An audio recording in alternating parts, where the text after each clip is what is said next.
सगळ्यांचं स्वागत आहे। आज येथे आपण एमजीएम विद्यापीठ छत्रपती संभाजीनगर राजमाता जिजाऊ आणि स्वामी विवेकानंद जयंती निमित्त विशेष व्याख्यान राजमाता जिजाऊ यांनी घडवलेला युवक या विषयावर ऐकण्यासाठी आज आपल्याला महाराष्ट्रातील प्रसिद्ध कवी आणि वक्ते माननीय निलेश चव्हाण सर लाभलेले आहेत। मी सगळ्यांतर्फे त्यांचं स्वागत करतो। आज व्यासपीठावर उपस्थित आपल्या विद्यापीठाचे कुलगुरू डॉक्टर विलास सपकाळ सर, कुलसचिव डॉक्टर आशिष गाडेकर, आपल्या प्राचार्या डॉक्टर रेखा शेळके मॅडम, या सगळ्यांचंही मी स्वागत करतो। कार्यक्रमाची सुरुवात मी एका छोट्याशा कवितेने करतो। माजला होता कर्दन काळ सगळ्या महाराष्ट्रात, माजला होता कर्दन काळ सगळ्या महाराष्ट्रात, जन्म घेतला तिने दिवस होता 12 जानेवारीचा, जन्म घेतला तिने दिवस होता 12 जानेवारीचा, बाळगिले स्वप्न हिंदवी स्वराज्याचे, बाळगिले स्वप्न हिंदवी स्वराज्याचे तिने आपल्या मनात, स्वराज्याचा ज्यांनी घडविला विधाता, स्वराज्याचा ज्यांनी घडविला विधाता, धन्य त्या स्वराज्य जननी जिजामाता। सह्याद्रीच्या शिखरावर भगवे ध्वज फडफडले असते का, सह्याद्रीच्या शिखरावर भगवे ध्वज फडफडले असते का, राजमाता जिजाई नसत्या तर राजा शिवबा घडले असते का, वाघाची आई बनायला काळीच वाघिणीचंच लागतं, अरे वाघाची आई बनायला काळीच वाघिणीचंच लागतं, म्हणून तर जिजाऊ तुमच्या चरणापुढे मान आमची सदैव जपते। अशा राष्ट्रमाता राजमाता जिजाऊ आणि स्वामी विवेकानंदांना स्मरून वंदन करून कार्यक्रमाची सुरुवात करतो। नमस्कार, मी युवराज चव्हाण तुमचं स्वागत करतो। आज या कार्यक्रमाचं प्रास्ताविक मी माननीय प्राचार्य डॉक्टर रेखा शेळके मॅडमला करावे अशी विनंती करतो।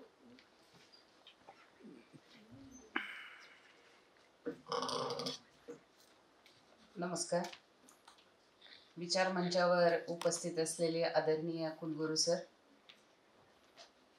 तसेच एमजीएम विद्यापीठाचे registrar sir Ashish Gadekar sir, आणि आज तुम्हाला मार्गदर्शन करण्यासाठी किंवा असं म्हणता येईल की इतिहासामध्ये ज्या लोकांचं खूप मोठी कामगिरी ज्यांनी पार पाडलेली आहे, तर तो इतिहास इतका महत्त्वाचा आहे की वारंवार आपण त्याच्यावर बोललं पाहिजे, वाचलं पाहिजे आणि त्यांची प्रेरणा घेऊन आपण पुढे काम केलं पाहिजे। म्हणून हे लेक्चरचं प्रायोजन आहे खरं तर। आणि त्या विषयावर म्हणजे जिजाऊंची जी जयंती काल आपण सगळ्यांनी खूप मोठ्या याच्यामध्ये साजरी झाली। तसेच विवेकानंदांचा युवा दिन म्हणून सगळीकडे पूर्ण भारतामध्ये साजरा केला जातो। तर या दोन्ही विषयाला धरून आजचे जे वक्ते आहेत निलेश चव्हाण, हे सुप्रसिद्ध कवी आहेत, पॉलिटिकल रिसर्चमध्ये त्यांचं खूप चांगलं काम चालू आहे आणि जर्नलिझमचा पण एक वेगळा काय म्हणता येईल की अँकरिंगचं एक कौशल्य सरांकडे आहे। तर असा एक म्हणजे कॉम्बिनेशन असलेला म्हणता येईल की आजचे वक्ते आपल्याला लाभलेले आहेत। आणि म्हणजे विषय असा ठेवला की एक तर युवा दिन होता काल आणि तो युवक आणि जिजाऊ मातेचं जयंती, तर जिजाऊनी घडवलेला युवक असा एक विषय ठेवण्याचं हे झालं आणि त्यासाठी एक युवा वक्ता म्हणून निलेश चव्हाण यांना बोलवलेले। मी जास्त वेळ न घेता हे आपण लवकरच त्यांचं लेक्चर सुरू करू, पण या दोन्ही महानेत्यांना वंदन करून आजच्या लेक्चरची सुरुवात होते। हे आपल्यासाठी खूप मोठी गोष्ट आहे आणि मला वाटतं की विद्यापीठ स्तरावर जेवढे काही नेते होऊन गेलेले, ज्यांचं सोसायटीसाठी, ज्यांचं आपल्या अनेक हिस्ट्री उभा करण्यासाठी, इतिहास घडवण्यासाठी ज्यांचं योगदान आहे, तर त्यांच्यासाठी आपण असे काही वेळ आणि असं काही आपण ऐकलं पाहिजे सातत्याने। म्हणून आजचा हा विषय घेऊन आपण इथे हा कार्यक्रम करत आहोत. धन्यवाद. त्यांनी चव्हाण सरांना महात्मा गांधींचं मुवमेंटो देऊन त्यांचं स्वागत करावं.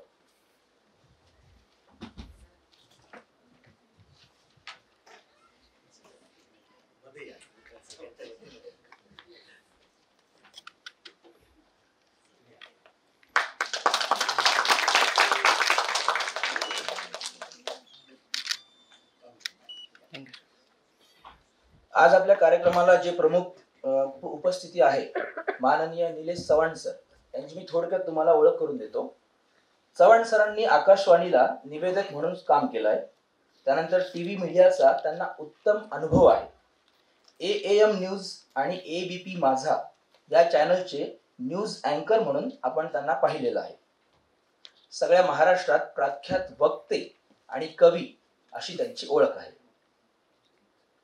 तर मी चव्हाण सरांना अशी विनंती करतो की चव्हाण सरांनी आजचा विषय राजमाता जिजाऊ यांनी घडवलेला युवक या विषयावर आमच्या विद्यार्थ्यांना मार्गदर्शन करावं. सर. पंकज चतुर्वेदी नावाचा एक हिंदी कवी आहे. त्याच्या मुली मला नेहमी आठवत असतात अशा कुठल्या कार्यक्रमाला गेल्यावर. तो असं म्हणतो की न यात्रा अच्छी है न ट्रेन के भीतर की परिस्थिति, न यात्रा अच्छी है न ट्रेन के भीतर की परिस्थिति, लेकिन गाड़ी नंबर और गाड़ी के आने और जाने के समय की सूचना देती तुम्हारी आवाज अच्छी है, कुछ चीजें अब भी अच्छी है. मला वाटतं सगळ्या नैराश्याच्या भरलेल्या वातावरणामध्ये कुठेतरी काहीतरी चांगलं घडत आहे आणि असे कार्यक्रम होत आहेत म्हणजे याचा अर्थ अजूनही काही गोष्टी चांगल्या आहेत असं म्हणण्याला वाव आहे. आणि त्यामुळेच अशा कार्यक्रमाला येण्याचं भाग्य मला लाभलं. त्याबद्दल मी आयोजकांचे प्रथमतः आभार मानतो.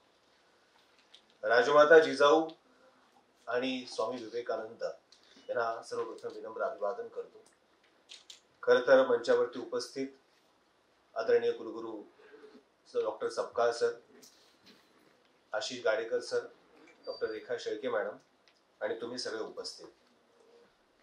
खर तर हात हे उगारण्यासाठी नसतात तर ते उभारण्यासाठी असतात असं बाबा आमटे नेहमी म्हणायचे. आणि विद्येच्या प्रांगणामध्ये इतकं सुंदर असं हे वैभव महात्मा गांधींच्या नावाने, की जे गांधी म्हटले होते की या देशापुढचा प्रश्न लोकांना आराम पुरवण्याचा नाहीये तर त्यांचा रिकामा वेळ उपयोगात आणण्याचा आहे, असं म्हणणाऱ्या गांधींच्या नावाने असलेल्या या विद्यासंकुलात आणि इतकंच नाही तर शब्द हे पुस्तकात असतात पण त्याचा अर्थ आयुष्यात असतो असं म्हणणाऱ्या विनोबा भावेंच्या नावाने असलेल्या सभागृहात मला बोलता येत आहे. आणि तेही जिजाऊंनी घडवलेला युवक या विषयावरती बोलता येत आहे ही मला खूप महत्वाची आणि चांगली बाब या ठिकाणी वाटते.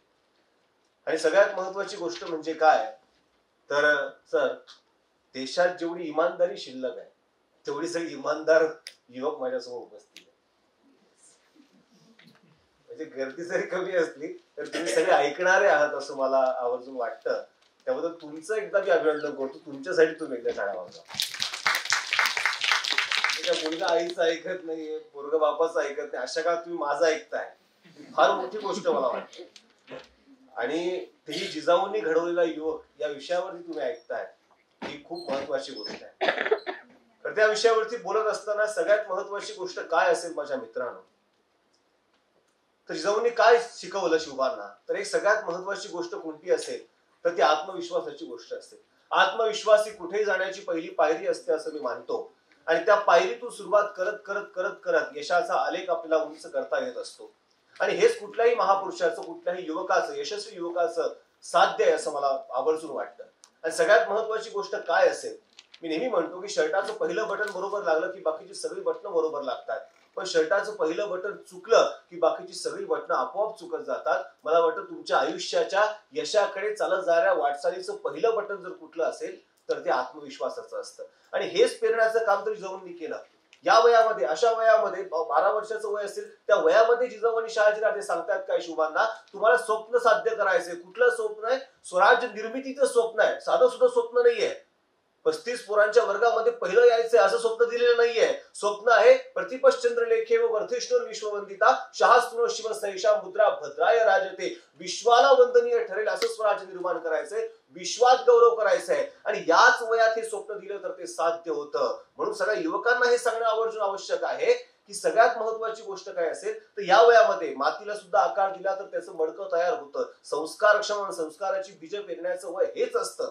16व्या वर्षी ज्ञानेश्वरांनी ज्ञानेश्वरी लिहिली, 16व्या वर्षी स्वराज्याचं तोरण छत्रपतींनी बांधलं, 14व्या वर्षी बुधभूषण सारखा ग्रंथ स्वराज्य रक्षक छत्रपती संभाजी महाराजांनी लिहिला, 30व्या वर्षी शिकागोमध्ये जाऊन स्वामी विवेकानंद सांगतायत की माझ्या बंधू आणि भगिनींनो ही भारतीय संस्कृतीची ओळख जगाला करून दिली. आणि इतकंच काय, काल परवा अगदी 18 वर्षाचा मुकेश नावाचा मुलगा उठतो आणि 18व्या वर्षी बुद्धिबळातला जगज्जेता होतो. म्हणजेच काय, या वयामध्ये ते शक्य आहे. 10 वर्षांच्या होत्या मुक्ताबाई, पण आपले ज्ञानेश्वर बंधू माऊली हे जगाच्या या सगळ्या ही अपेष्टांनी सगळं जग शेण फेकत होतं. अरे माऊली कंटाळले, मी जगाच्या कल्याणासाठी झटतोय आणि हे सगळे लोक मलाच बोलताय. ताटी लावून घेतली, घर बंद केलं, घरात जाऊन बसले, झोपडीमध्ये जाऊन बसले, ताटीचा दरवाजा काही उघडे ना. 10 वर्षाच्या मुक्ताबाईला प्रश्न पडलाय की ज्ञानूदादा उघड दरवाजा का करतोय, का राग भरलायस? पण ज्ञानेश्वर माऊली काही दार उघडायला तयार नाही. मुक्ताबाई रडते शेवटी, आणि शेवटी किती वेळ गेला, प्रहर गेला, दुपार झाली, संध्याकाळ झाली, तरी सुद्धा ज्ञानेश्वर माऊली दार उघडायला तयार नाही, ताटी उघडायला तयार नाही. त्यावेळेस मात्र मुक्ताबाई संतापली आणि अश्रू भरल्या नयनांनी आपल्या ज्ञानूदादाला, साक्षात ज्ञानाच्या ईश्वराला सांगते, विश्व रागे झाले वनी संते सुखी व्हावे पाणी, तुम्ही तरुण विश्व तारा, ताटी उघडा ज्ञानेश्वरा. तुम्ही काय जगाचा उद्धार करताय? रागाने इतके तापून जाऊ नका, संतासारखे निर्मळ पाण्यासारखे व्हा, आधी तुम्ही तरा मग जगाला सावरा, ताटी उघडा ज्ञानेश्वरा. 10 वर्षाची मुक्ताबाई या वयामध्ये हे सगळं होतं का? तुम्ही वाचलेलं, मी ऐकलेलं ते हे की आपले आईबाप कोण असावे आपल्या हाती नसतं, पण आपण कोणाचे आईबाप व्हावं हे आपल्या हाती असतं. अगदी त्याचप्रमाणे माऊली हे करू शकले, मुक्ताबाई हे सांगू शकल्या, त्याचं कारण विठ्ठलपंत आणि रुक्मिणी माता आहे. छत्रपती हे करू शकले, त्याचं कारण जिजामाता आहे. स्वामी विवेकानंद हे सांगू शकले, त्याचं कारण माता भुवनेश्वरी देवी आहे. हे सगळं होतं, हे सगळं शक्य होतं, पण त्यासाठी कोणीतरी बीज पेरणारं आपल्या मनामध्ये असावं लागतं, आपल्याला कोणीतरी घडवणारं असावं लागतं. आणि हे काम घडवण्याचं जिजाऊंनी त्यावेळी केलं. आणि इतकंच नाही माझ्या मित्रांनो, सगळ्यात महत्वाची गोष्ट काय असेल तर आत्मबळ निर्माण करणं. शिवरायांच्या मनामध्ये सगळ्यात आधी जिजाऊंनी काय केलं तर आत्मबळ निर्माण केलं, की तुला हे करायचंय, हे होऊ शकतं, हे सांगणाऱ्या पहिले जिजाऊ होत्या. म्हणून जिजाऊंनी हा युवक असा सक्षम घडवलेला आहे. आणि मला राहून प्रश्न पडतो की छोट्या छोट्या गोष्टीने आपण खचून जातो आणि आत्मविश्वास आपण, मला म्हणजे आवडेल की फरत्या सरत्या उलट्या सुलट्या लोकांचा आत्मविश्वास वाढत चाललेला आहे. मग आपण तर जिजाऊंचा वारसा सांगतो, आपण तर छत्रपतींचा वारसा सांगतो, मग आपण आपला आत्मविश्वास का कमी होऊ द्यायचा?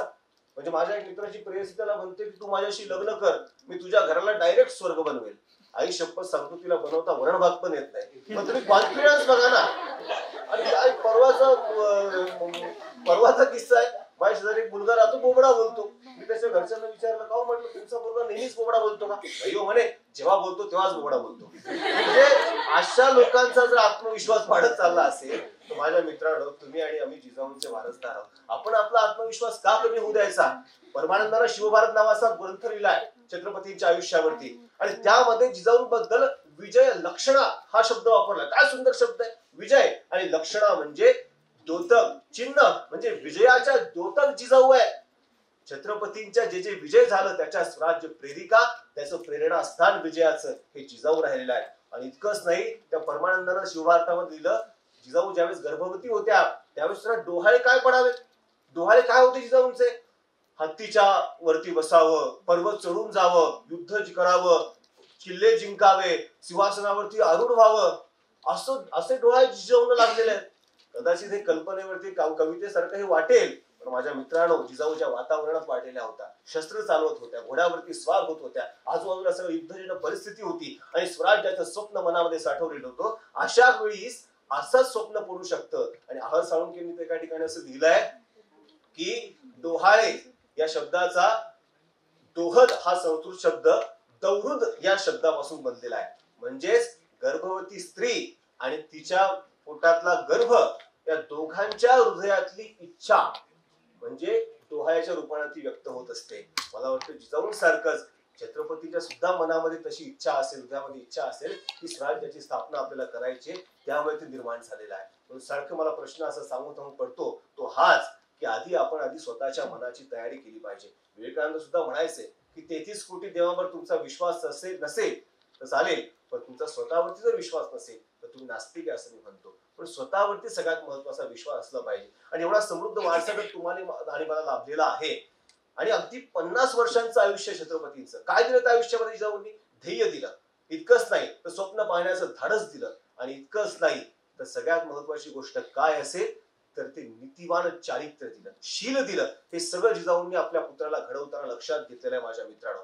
म्हणून जिजाऊंचा आणि छत्रपतींच्या आपल्या बिंबीच्या देठापासून जय जयकार करत असताना त्यांच्या विचारांचा आदर्श तुम्हाला आणि मला घ्यावा लागेल. आणि पुढच्या पिढ्यांना सुद्धा तो सांगावा लागेल की छत्रपतींच्या जिजाऊंच्या नावाचा जय जयकार आम्ही करूच, पण त्यांच्या विचारांची वाट सुद्धा धरू. नुसतंच कपाळावरती चंद्रकोर कोरण्यापेक्षा, दाढी वाढून फिरण्यापेक्षा आणि गाडीवरती बघतोस काय मुद्राकडे लावण्यापेक्षा आणि भगव वादळ भगव वादळ भगव वादळ असं करण्यापेक्षा अहो त्यांच्या विचारांचं असं काही वादळ आपण या सगळ्या देशामध्ये निर्माण करू की त्यांच्या विचारांना जो अपेक्षित आहे, त्यांच्या विचारांना जो पाहिजे तो भगवा सगळीकडे पडत राहणार नाही.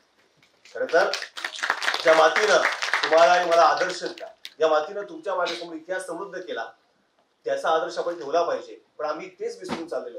अगदी काही दिवसांपूर्वीची गोष्ट आहे, परराज्यातला मित्र मला भेटला. म्हटलं अरे आमच्याकडचा बाहुबली काय जबरदस्त पिक्चर आहे, काय सुंदर चित्रपट आहे, काय त्याच्यामध्ये राजमाता आहे जी मुलांना स्वप्न दाखवते, चारित्र्याची शिकवण देते आणि म्हणते मेरा वचन हे मेरा शासन. आणि काय तो राजपुत्र आहे, काय चरित्र संपन्न पराक्रमी राजा आहे जो म्हणतो औरत पे हाथ डालने वाले की श्री उंगलियां नहीं काटते काटते उसका गला. आणि काय तो निष्ठावंत सैनिक आहे कटप्पा नावाचा जो आपल्या राज्यासाठी जीव द्यायला तयार आहे. अप्रतिम आहे, प्रेरणादायी असा राजा पाहिजे, असं राज्य पाहिजे, असं सैनिक पाहिजे. पण हे सगळं पिक्चर मध्ये, हे सगळं चित्रपटामध्ये. कुठे होता असं राजा, कधी होता असं राज्य, कुठे होत्या अशा राजमाता? आणि त्या क्षणी माझ्यासारख्याच्या ओठावरती यावं आणि मी त्याला सांगावं की अरे बाबा ऐक, असा राजा होता, असे राजमाता होत्या, असं राज्य होतं. ते राज्य म्हणजे स्वराज्य आणि ते राजे म्हणजे छत्रपती शिवाजी महाराज. तुला तेवढंच माहितीये जेवढं तुझ्या बुद्धीला कळतंय. एक काम कर, हे जिजाऊंचं चरित्र घे, शिवचरित्र घे, एकदा वाचून काढ. आमच्या काही गड किल्ल्यांवरती जाऊन ये, समजून घे. त्या पुराणही मोठा ध्यास घेतला, शिवचरित्र वाचून काढलं. बरोबर महिनाभरानंतर भेटून मला म्हणतोय अच्छा हो बोला सर तुमने मुझे शिवचरित्र पढ़ने को दिया, मैं रायगढ़ पे भी जाके आया और मैंने क्या पाया, मुझे क्या मिला? मुझे वहां जिजाऊ मिली जिन्होंने सिखाया कि तुम्हारे पास कुछ हो या न हो, बस धैर्य और विश्वास हो तो बड़े से बड़ा सपना भी पूरा किया जा सकता है. मुझे राजा शिव छत्रपति मिले जिन्होंने बताया कि माँ बाप का सपना जिया जा सकता है और संघर्ष करो तो अफजल जैसे सुरमा को भी मिटाया जा सकता है. और मुझे कौन नहीं मिले? मुझे मिले तानाजी, मुझे मिले जिवाजी, मुझे मिले ईसाजी, मुझे मिले कोंडाजी, मुझे मिले मुरारबाजी, मुझे मिले बाजी, मुझे मिले संताजी, मुझे मिले धनाजी. मैं आगे पढ़ता गया पढ़ता गया पढ़ता गया और कटप्पा को बोलता गया बोलता गया बोलता गया. आम्ही आमचा इतिहास म्हणून अभ्यासला पाहिजे आणि लोकांना सुद्धा तेवढ्याच ताकदीने सांगितला पाहिजे. माझ्या मित्रांनो, काल्पनिक आणि खोट्या पुरुषांचा आदर्श कशाला? तर छत्रपतींचा आदर्श तुमच्या समोर आहे, जिजाऊंचा आदर्श तुमच्या समोर आहे, विवेकानंदांचा आदर्श तुमच्या समोर आहे. मला राहून राहून प्रश्न पडतो, मी तरुण पिढीचा प्रतिनिधी म्हणून तुमच्या समोर आज या ठिकाणी बोलायला उभा आहे. या मातीतली तरुण पोरं निराश कशी काय होऊ शकतात, डिप्रेशन मध्ये कसं काय जाऊ शकतात? छोट्या छोट्या कारणासाठी एवढं महत्वाचं आयुष्य डायरेक्ट संपवून टाकायचं? कारण काय? नोकरी मिळत नाही म्हणून, धंद्यामध्ये अपयश आलं म्हणून आत्महत्या, हे कमी की काय कर्जबाजारी झालो म्हणून आत्महत्या, परीक्षेत नापास झालो, कमी मार्क मिळाला, करिअरच्या वाटेमध्ये अयशस्वी झालो म्हणून आत्महत्या. एवढं महत्वाचं आयुष्य एका छोट्याशा गोष्टीसाठी माझ्या मित्रांनो संपवून टाकायचं? आणि तुम्ही डिप्रेशनच्या गोष्टी करताय. तुम्ही डिप्रेशनच्या गोष्टी करताना तुम्हाला आवर्जून सांगितलं पाहिजे. आणि तुम्ही डिप्रेशनच्या गोष्टी कसं काय करू शकता? जिजाऊंचं वय झालेलं होतं, उतार वय होतं, 60 वर्षांच्या होत्या आणि सिद्धी जोहरनं पन्हाळगडाला मोठा वेढा घालून ठेवलेला होता. निघता येत नव्हतं छत्रपतींना, अवघड झालं होतं. काय होईल आता? स्वराज्यावरती संकट कोसळलं होतं. छत्रपती अडकलेले तिकडे सिद्धी जोहरच्या वेढ्यामध्ये पन्हाळगडावरती. जिजाऊ पाहत होत्या आणि तुम्ही डिप्रेशनच्या गोष्टी करताना अरे उतार वयात सुद्धा हातात तलवार घेत घोड्यावरती बसणाऱ्या आणि माझं लेकरू तिकडं पन्हाळगडावरती अडकून पडलाय, आत्ता जाते त्या सिद्धाचं मुंडकं घेऊन येते असं दलकारणाऱ्या आई जिजाऊंच्या लेखी डिप्रेशनच्या गोष्टी करताय. जीवापाड प्रेम असलेले 23 किल्ले औरंगजेबाला देऊन पुन्हा जिद्दीने ते किल्ले परत मिळवणाऱ्या आणि स्वतःला आलमगीर समजणाऱ्या त्या औरंगजेबाच्या दरबारात जाऊन त्याचा अहंकार गाठणाऱ्या छत्रपतींची पूर्ण डिप्रेशनच्या गोष्टी करताय. अवघ्या 32व्या वर्षी शरीराच्या प्रत्येक भागावरती असंख्य घाव झेलणाऱ्या, मृत्यू समोर दिसणाऱ्या आणि तरीही शरण्य जाणाऱ्या शिवपुत्र शंभूराजांचा आदर्श ज्या पिढी समोर आहे ती पिढी डिप्रेशनच्या गोष्टी करते. 7 वर्ष छत्रपती राजाराम महाराजांच्या मृत्यूनंतर बलाढ्य औरंगजेबाशी गळा देणाऱ्या, दिल्ली झाली दिनवाणी दिल्ली शाचं गेलं पाणी, रामराणी ताराराणी भद्रकाली कोपली अशी कीर्ती असणाऱ्या ताराणीबाई साहेबांच्या लिखित डिप्रेशनच्या गोष्टी करतात. असं असेल तर याचा अर्थ शिवचरित्राचा ध्यास आम्ही घेतला नाही, जिजाऊंचं चरित्र आम्ही वाचलं नाही, म्हणून आम्हाला स्वप्नांचा ध्यास लागला नाही, म्हणून आमच्यात विश्वास निर्माण झाला नाही. ही सगळ्यात महत्वाची गोष्ट आहे. तानाजी पाहतो विघ्न, टाळतो मुलाचे लग्न. हे कुठून येते सगळे? हे कुठून येते सगळी गोष्ट आहे साधी, रयतेसाठी फक्त ही रायगडाची गादी. ती गायगळाची गादी रयतेसाठी होती आणि रयतेसाठी आपल्याला झिजायचंय, त्यासाठी स्वतःचा विश्वास खचून जाऊन चालणार नाही. हे बाळकडू शिवबांना पाजणाऱ्या जिजाऊच होत्या, हे आपल्याला मान्य करावं लागेल आणि आपल्याला सांगावं लागेल. म्हणून हे साहस आणि म्हणून हा विश्वास त्यांच्यामध्ये निर्माण झाला. आणि याची स्वतः सुरुवात करावी लागते माझ्या मित्रांनो. स्वतः सुरुवात केल्याशिवाय जीवनामध्ये कुठलंही ध्येय प्राप्त होत नाही. कोणी याला तयार नव्हतं. पुढे जाऊन सुरुवात केली की शिवा आपल्याला हे स्वराज्य निर्माण करायचं आहे. काही दिवसांपूर्वीची गोष्ट आहे. आम्ही गाडीने चाललो होतो, मध्येच गाडी बंद केली, पडली. काही केलं, गाडी सुरू होईना. मी गाडीची काच खाली केली. एकाला म्हटलं जरा धक्का मारता का, तो काही तयार झाला नाही. दुसऱ्याला म्हटलं जरा धक्का मारता का, तोही तयार झाला नाही. तिसऱ्याला म्हटलं, तोही तयार झाला. म्हटलं काय जमानाला आहे, लोक एक दुसऱ्याची मदत करणं विसरून गेले. शेवटी नाईलाजानं गाडीच्या मी खाली उतरलो आणि एकट्याला गाडीला धक्का मारायला सुरुवात केली. मित्रांनो, मला एकट्याला गाडीला धक्का मारताना म्हणून 1 नाही 2 नाही 3 नाही 4 लोक आले आणि ते माझ्यासोबत गाडीला धक्का मारायला लागले. लोक सोबत येतात, मदत करतात. सुरुवात तुम्हाला करावी लागते, सुरुवात करावी लागते. आमच्या घरात सगळी लाईट गेली तरी आम्ही पहिले पाहतो खिडकी उघडून, दरवाजा उघडून. सगळ्यांची गेली का? बरोबर आहे की नाही? सगळ्यांची गेली का महानिवांत होतो. करेल कोणतरी फोन एमएससीबी मध्ये, आपण कशाला करायचं? आधी स्वतः सुरुवात करावी लागते. आधी तू तर फोन लाव एमएससीबी मध्ये की लाईट कशाला गेली, सांग त्यांना. छत्रपतींना हे सांगितलं जिजाऊंनी की आधी सुरुवात करावी लागेल. शिवबा, मराठ्यांचं राज्य कोण विचारत होतं? कोणी विचारत नव्हतं, पण मराठ्यांच्या राज्यावरती सगळ्यांचा डोळा मात्र होता. कारण काय? आपल्याकडे मुंबई आहे, आपल्याकडे समुद्र आहे, आपल्याकडे बंदर आहे, आपल्याकडे सगळा व्यापार आहे. भांडणं कोणाची चालू आहेत? मोगलांची आणि आदिलशहाची. लढतात कोण आहेत? मराठे. मरतात कोण आहेत? मराठे. आणि फायदा कोणाचा? एक तर मुघलांचा, नाहीतर आदिलशहाचा. छत्रपती म्हटले, अरे लढतो आपण, मरतो आपण, फायदा त्यांचा आता चालणार नाही. आता आपल्यासाठी लढायचंय, आपल्यासाठी मरायचंय आणि आपलं राज्य निर्माण करायचंय, ते म्हणजे स्वराज्य. हे छत्रपतींनी करून दाखवलं जिजाऊंच्या आशीर्वादाने. हे सांगणाऱ्या जिजाऊ होत्या, म्हणून हे सगळं घडलेलं आहे माझ्या मित्र. उगाच राष्ट्र निर्माण होत नाही, त्यासाठी कोणीतरी चांगला मार्गदर्शक असावा लागतो. आणि गुरुच्या रूपानं आपली आई जेव्हा आपल्या सोबत असते, त्यावेळेस असं चांगलं राज्य निर्माण होत असतं, सुराज्य निर्माण होत असतं. आणि सगळ्यात महत्वाची गोष्ट आणखी काय असेल, मी तुम्हाला आवर्जून सांगितलं पाहिजे. स्त्री दाक्षिण्य जपण्याचं काम छत्रपतींनी केलं. त्यासाठी जिजाऊंचाच त्यांना मार्गदर्शन होतं आणि जिजाऊंचे संस्कार त्यांच्यावरती होते. 15व्या वर्षीच वयाच्या ठरवलंय की माझ्या राज्यात स्त्रीचा अपमान आणि अत्याचार मी अजिबात खपवून घेणार नाही. राजाच्या पाटलानं बदंबल केल्याची बातमी शिवरायांच्या कानावरती आली. अरे पाटलासारख्या जबाबदार अधिकाऱ्यानं असा गुन्हा करावा? छत्रपती म्हटले, माझ्या राज्यात हे चालणार नाही. कोपरापासून दोन्ही हात आणि गुडघ्यापासून दोन्ही पाय तोडायचे. हातपाय तुटले आणि अन्यायाचा निवाडा झाला. तारीख पे तारीख, तारीख पे तारीख असं देत नाही बसले. जिजाऊंना आपल्या पुत्राचा अभिमान वाटला तो याच्यासाठी. जिजाऊ म्हटल्या, राजे तुमचा अभिमान आम्हाला याच्यासाठी आहे की तुम्ही स्त्री नाचवणारे राजे नाही आहात, तुम्ही स्त्री वाचवणारे राजे आहात, म्हणून तुमचा अभिमान आहे. हे संस्कार जिजाऊंनी केले. आणि म्हणून मी नेहमी म्हणतो, केव्हाही कुठेही कोणाबरोबर आहे, तुम्ही घरी असा किंवा कोणाबरोबरही असा, एकटे असा किंवा कामात असा, जे काही तुम्ही करत आहात ते करत असताना मी करतोय ते योग्य आहे का, असा प्रश्न जर तुमच्या मनात निर्माण झाला तर एकच प्रश्न फक्त स्वतःला विचारा, एकच, की मी आता जे करतोय ते माझ्या आईनं बघितलं तर तिला अभिमान वाटेल का तिची मान शरमेनं खाली जाईल? या प्रश्नाचं उत्तर ठरवेल की तुम्ही करताय ते बरोबर की चूक आहे. या प्रश्नात पास झाला, सगळ्या परीक्षा पास झाला.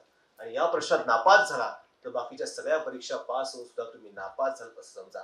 सगळे शौर्य गाजवणारे काही चारित्र्यवान असतात असं नाहीये, आणि सगळेच चारित्र्यवान काही शौर्य गाजवतात असंही नाही. छत्रपतींचं वेगळेपण काय आहे? शौर्यही गाजवलंय आणि चारित्र्यही टिकवलंय. जिजाऊंना आपल्या पुत्राचा अभिमान वाटला तो याच्यासाठी. काय सुंदर ओळी लिहिल्या सुनंदा शेळके यांनी, की अभिमानाने सांगत असते बाई आहे, युगकर्त्याचा छत्रपतीची मी आई आहे. छत्रपतींसारखा पुत्र ही आईच देऊ शकते. आईचं महत्व आहे, हे जिजाऊंचं महत्व आहे. म्हणून आज महिला वर्ग सुद्धा मोठ्या संख्येने उपस्थित आहेत, मुली उपस्थित आहेत. स्त्रीला आम्ही काम कमी लेखतोय, जिजाऊंचा आदर्श आम्ही सांगतोय, तो बाईचं महत्व आम्ही का कमी करतोय? तर अलीकडे लोक प्रश्न विचारतात, म्हणजे कालच्या बाईचा बदल डोक्यावरती होता, आजच्या बाईचा बदल खांद्यावरती आला, उद्याच्या बाईचा बदल कुठे असेल? लोक विचारतात. त्यांना सांगा, तुम्ही जिजाऊंचे वारसदार आहात, त्यांना सांगा कालच्या बाईचा बदल डोक्यावरती होता, आजच्या बाईचा बदल खांद्यावरती आला, उद्याच्या बाईचा बदल कुठे असेल आम्हाला माहिती नाही, पण बाईचा बदल कुठेही असला तरी प्रत्येक पुरुषाला पदराखाली घेणारी बाईच असते, हे त्यांना सांगा. हे सांगता आलं पाहिजे. म्हणून नेहमी म्हणतो की शिवचरित्र आणि जिजाऊचं चरित्र या देशामध्ये जर वाचलं गेलं तर बलात्कार नावाचा शब्द या देशात ऐकायला मिळणार नाही. फक्त भाऊबीजेला ओवाळून घेणाऱ्या आणि राखी पौर्णिमेला राखी बांधणाऱ्या प्रत्येक भावानं आपल्या बहिणीला कॅडबरीचं गिफ्ट, सोनं, चांदी, घड्याळ, ड्रेस एक वेळ ओवाळणी म्हणून देता आलं नाही तर देऊ नका. बहीण काही तुम्हाला त्याच्यासाठी ओळखत नाही आणि त्याच्यासाठी राखी बांधत नाही. पण मी माझ्या बहिणीला एक शब्द देऊ शकतो का, की उद्या जर तुझ्यावर कोणी वाईट नजर टाकली, हे जसं मी खपवून घेणार तसं इतर माझ्या बहिणीवर सुद्धा कोणी वाईट नजर टाकली ती सुद्धा मी खपवून घेणार नाही, कारण मी जय जिजाऊ म्हणतो, मी जय शिवराय म्हणतो. हे सांगितलं पाहिजे, हे सांगता आलं पाहिजे. छत्रपतींचं सामाजिक आयुष्य, सोशल कॅरेक्टर आणि पर्सनल कॅरेक्टर हे तुम्हाला वेगळं करता येत नाही. राजा जिसे कहते हैं आसान नहीं होता, कांटों से गुजरना है और दामन भी बचाना है. हे सांभाळलं छत्रपतींनी सगळं, कारण संस्कार जिजाऊंचे होते. म्हणून औरंगजेबासारखा शत्रूला सुद्धा हे मान्य करावं लागलं. तो शहजादाला सांगतो, अरे गेली 19 वर्ष झाली ना आता आपण शिवाशी लढतोय, पण तरी तसं राज्य वाढतच राहिलंय. त्यानं शरण आलेल्या शत्रूशी आणि शत्रूच्या स्त्रियांशी कधी गैरव्यवहार केला नाही, उलट त्यांना सन्मानानं वागवलं. हे संस्कार होते जिजाऊंचे, म्हणून असे घडले छत्रपती. आणि म्हणून एका नाटककारानं वर्णन केलं ते काल्पनिक, पण ते सगळ्यात महत्वाचं म्हणजे छत्रपतींचं कॅरेक्टर समजून घेण्यासाठी ते किती आवश्यक आहे की जिजाऊंनी काय घडवलंय छत्रपतींना. की छत्रपती असे झाले की औरंगजेबाला सुद्धा वाटतंय की हा राजा असा आहे, म्हणून तो त्याच्या शहजादाला सांगतोय, हा तोबा तोबा क्यों फतेह हासिल होती है शिवाजी को, हमारी तरह फौज बारूद तोफखाना खजाना हाथी घोड़े, शिवाजी के पास तो कुछ भी नहीं, फिर भी फतेह हासिल होती है उसे. क्यों? ये मालूम है तुम्हें शहजादे, शायद तुम्हें कभी समझ नहीं पाओगे शहजादे. और शराब नाच गाने शिकार मौज मस्ती और इश्क मोहब्बत में गिरफ्तार तुम जैसे बहादुर सेवा को कभी समझ ही नहीं पाओगे. इस शिवाजी ने मजबूत किले बनाए, अपनी फौज और असला बधाई, नए जंगे बहरीन की तामीर की है उसने, लेकिन उससे भी ज्यादा न जीते जाने वाले लोग तैयार किए उसने. हमने शिवाजी के सरदारों को लाखों की जहांगीर लालच दी, लेकिन उन जाबाज मराठों ने हमारी जहांगीर पर थूक दिया, शहजादे थूक दिया. मराठे झुकते नहीं, मराठे रुकते नहीं, मराठे थकते नहीं और मराठे बिकते भी नहीं. शिवाजी मगरूर है, चालाक है, दगाबाज है, लेकिन उसका चाल चलन दूध की तरह साफ और सूरज की तरह चमकदार है. शहजादे अपने दुश्मन की भी मजहब मस्जिद मौलवी फकीरों और औरतों की इज्जत करना जानता है वो, तभी तो उसकी इज्जत बुलंद मीनार की तरह सर उठाए आसमां को छू रही है. इसमें कोई शक नहीं है शहजादे कि हम खुशनसीब है, हमें दुश्मन भी मिला तो सिवा जैसा, हमें दुश्मन भी मिला तो सिवा जैसा. इसलिए शहजादे हुकूमत करनी है तो सिवा कर चले, हुकूमत करनी है तो सिवा कर चले. और तो सांगतो हे चलन शिकायचं आहे, हे चलन आत्मसात करायचे. ते काय, ते कारण काय? कारण असं चारित्र्य आपल्या पुत्राचं एक आई निर्माण करू शकते. त्यांच्या गुरु ह्या त्यांच्या आई आहेत, म्हणून छत्रपती असे घडलेले आहेत. हे सगळ्यात मध्ये आपल्या लक्षात घेण्याची आवश्यकता आहे. म्हणून छत्रपतींचं आणि त्यांच्या विचारांचं गाणं या अशा तरुण युवकाचं, ज्या युवकाला आपल्या आईनं घडवलेलं आहे, अशा युवकाच्या विचारांचं गाणं माझ्या मित्रांनो, युवक म्हणून तुमच्या आणि माझ्या ओठावरती असलं पाहिजे. आमच्या ओठावरती जेव्हा भलतीच गाणी ऐकायला मिळतात ना, तेव्हा मला प्रश्न पडतो. एका कॉलेजच्या गॅदरिंगला गेलो होतो सर, मी म्हटलं काय चांगलं काहीतरी ऐकायला मिळेल आपल्याला, बघू म्हटलं आपण. तो एक पोरगा आला सर वरती आणि म्हटलं, सर मला काहीतरी कोणाला तरी बोलायचंय. म्हटलं कोणाला बोलायचंय? तुम्ही टेन्शन घेऊ नका म्हणे, मला जिला सांगायचं तिला ते बरोबर करेल. अरे म्हटलं काय सांगायचं ते तरी सांग. तुम्ही अरे म्हटलं मी कशाला टेन्शन घेऊ, तुमचं कॉलेज आहे, तुमचं माईक आहे, बोल बाबा. तू बोलायला उभं राहिला आणि घोळक्यामध्ये हात करून म्हणतोय, किती घेतल्या वचनं आपण, किती घेतल्या आना भाका ग, तुझ्याशिवाय प्रिय माझी कुठेही नाही शाखा ग. असं बोलल्यावरती मुलगी आली ना वरती उठून, ती म्हटले सर मला याला उत्तर द्यायचंय म्हणे. हा मलाच म्हटलाय म्हणे, तुला बस म्हणे, हा मलाच म्हटलाय म्हणे, मला उत्तर द्यायचंय, तुम्ही टेन्शन घेऊ नका. म्हटलं मी कशाला, तुमचं कॉलेज आहे, तुमचं माईक आहे, बोल बाई. ती बोलायला उभं राहिली आणि तू त्याच्याकडे हात करून म्हणते, नको फसवूस मला असे, नको मारूस खोट्या बाता रे, तुझ्यासारखे किती जुळवले असेच येतात.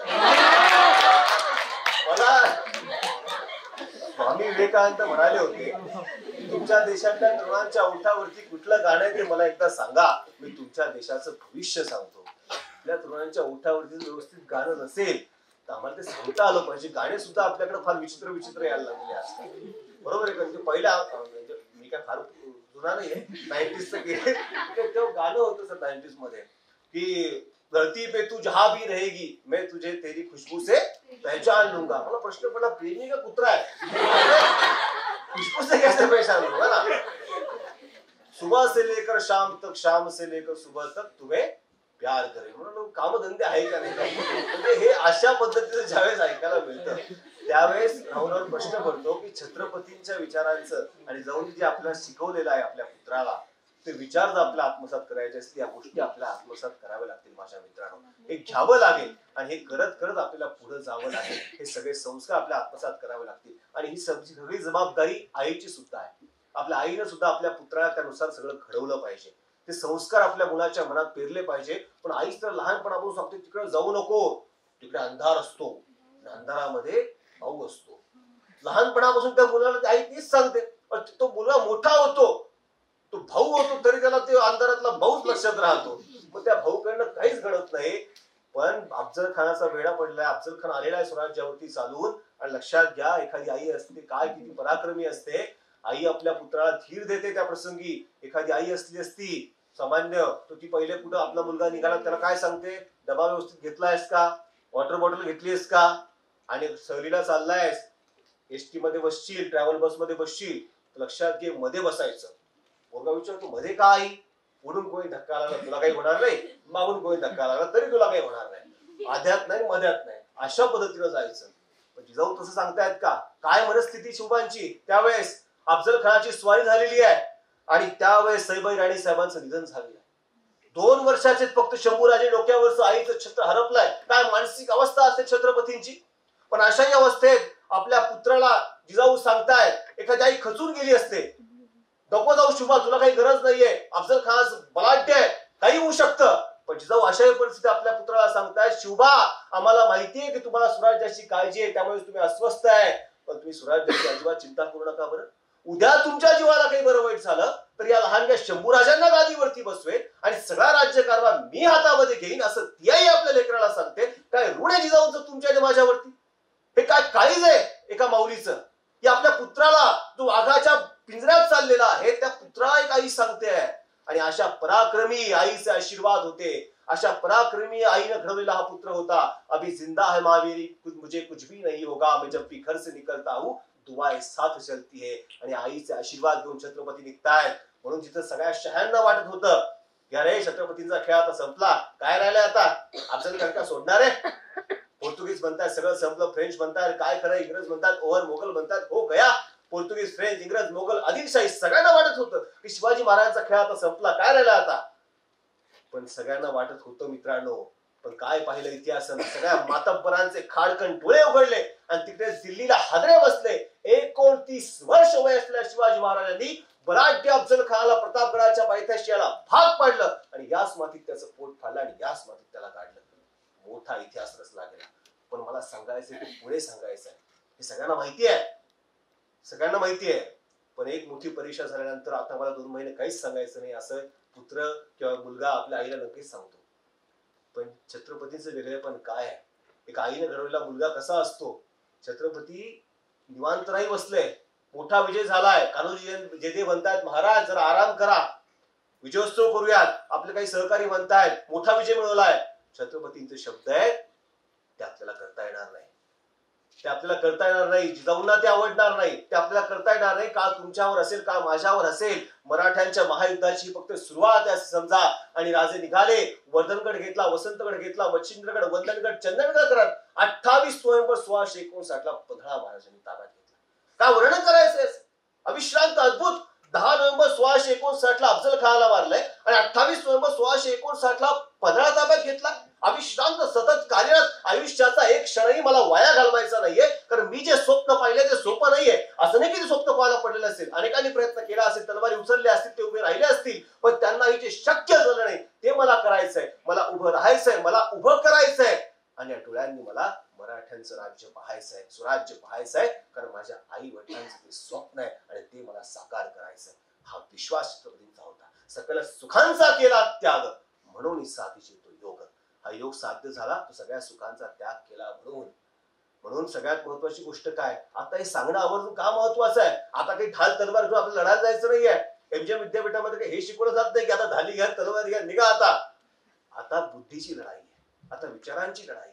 हे विचार केलं जाणं सगळ्यात जास्त महत्वाचं आहे. चना नवरे असं म्हणायचे की 1000 दिव्यांमध्ये एक दिवा लावण्यापेक्षा तोच दिवा जर आपण काळोखात लावला तर काळोखालाही होणार नाही, त्यापेक्षा कितीतरी जास्त आनंद त्या दिव्याला होत असतो.